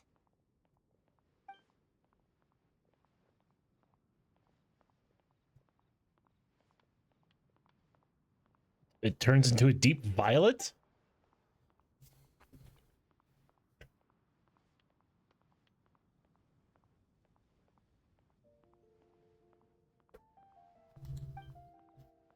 Huh? What was that? It was like a little cloud of happiness, and now it flew away. Oh. Well, luckily, there's still some breath left in the test tube. I'll seal it up for now. I'll keep working on it and let you know as soon as I have any breakthroughs in my research. Yeah, you can write to me. I'll be sure to respond as soon as I receive your letter. Oh, it looks like you found a new pen pal. Master Tighnari! Cyno! If your friendship was forged in a test tube, does that make you test friends forever? That's it. I think you've ruined Sumeru's reputation in Mondstadt beyond all hope of repair. All that matters is that I've enjoyed Mondstadt immensely. The dragon here possesses a majestic form. Oh, that reminds me. Traveler, this card back is for you. Wait, for me? Didn't Cyno commission this? Cyno wanted you to have one for yourself. If I had to guess, I'd say he probably wants you to use it if you challenge him to a duel. I'm a master of the game. Do you dare challenge me? Can you believe this guy? Huh. Let's knock him off his high horse. It's time to duel. Wait! I've got something to give you, too. Huh? Kale has a gift for us? Yeah! I figured I should follow local Mondstadt customs and prepared a few small things themed after the Windbloom Festival. Aww. I made these bookmarks from Sumeru roses at the hotel. I want to give them to Amber, Master Tighnari, and Cyno. During Windbloom, Mondstatters offer flowers to the people most important to them. You three are family to me. But Tighnari said that we're not anything like an academic family. He wouldn't write joint papers with us. Well, in this case, we can consider ourselves as regular siblings. And that should be just fine. I agree. Oh, and here are some Padisara seeds as well. These are for the Traveler, Paimon, and everyone else from Mondstadt. Whoa, are these really for us? Thank you. We really appreciate it. So, are these your chosen Windblooms? One of them. Both Padisaras and Sumeru roses are my Windblooms. Although they're not native to Mondstadt, they are the flowers that can best express my feelings. I want to give them to the people I feel thankful for. To those who I wish to accompany as we greet more seasons and future Windblooms together. The real blessing in life is when you are surrounded by people who you'd miss day and night, and who you'd want to see even if that meant crossing mountains and oceans to do so. I'm so happy to hear you say that.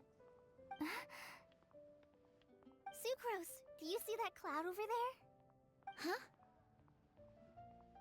Doesn't it look just like your test tube? Aww. It's so cute.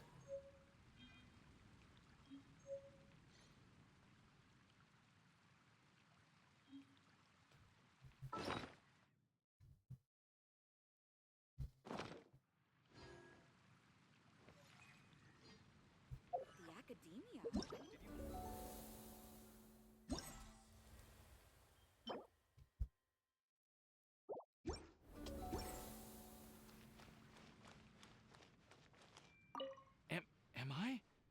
Am I dreaming? Miss Ying-ar, you really came all the way to Mondstadt to see me?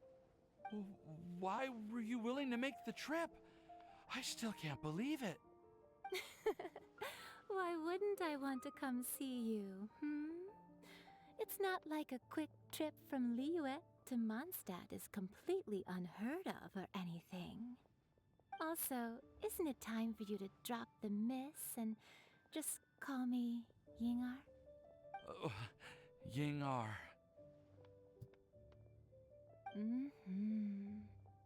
Ying-ar.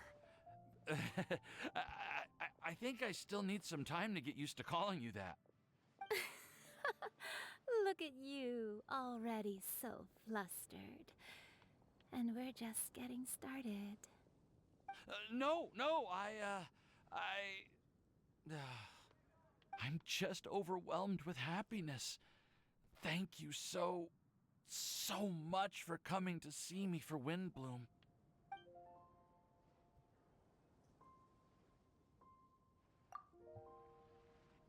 Aww. They make such a cute couple. Well, it's almost 1 in the morning.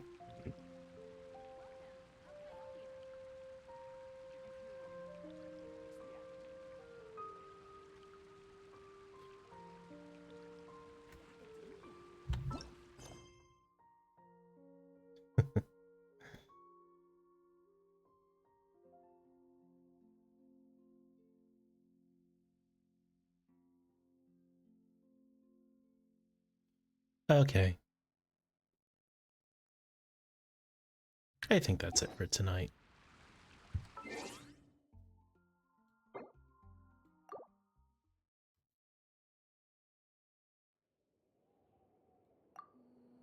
Oops, wrong button.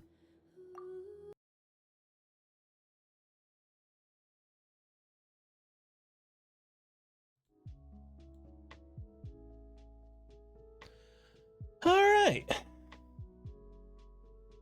Oh, that was fun. So, thank you so much for hanging out with me today. I really do appreciate it. Thank you to Tobings for chatting with me. Really appreciate you. Big preach, big preach. And I'll be back. Not tomorrow. Oh, wait, no, I will be back tomorrow because we have a special plan. With some people. But if that falls through, then I won't be here tomorrow. But yeah, so. If all else fails, I'll be back Monday. So, until then, keep being awesome, guys. See ya.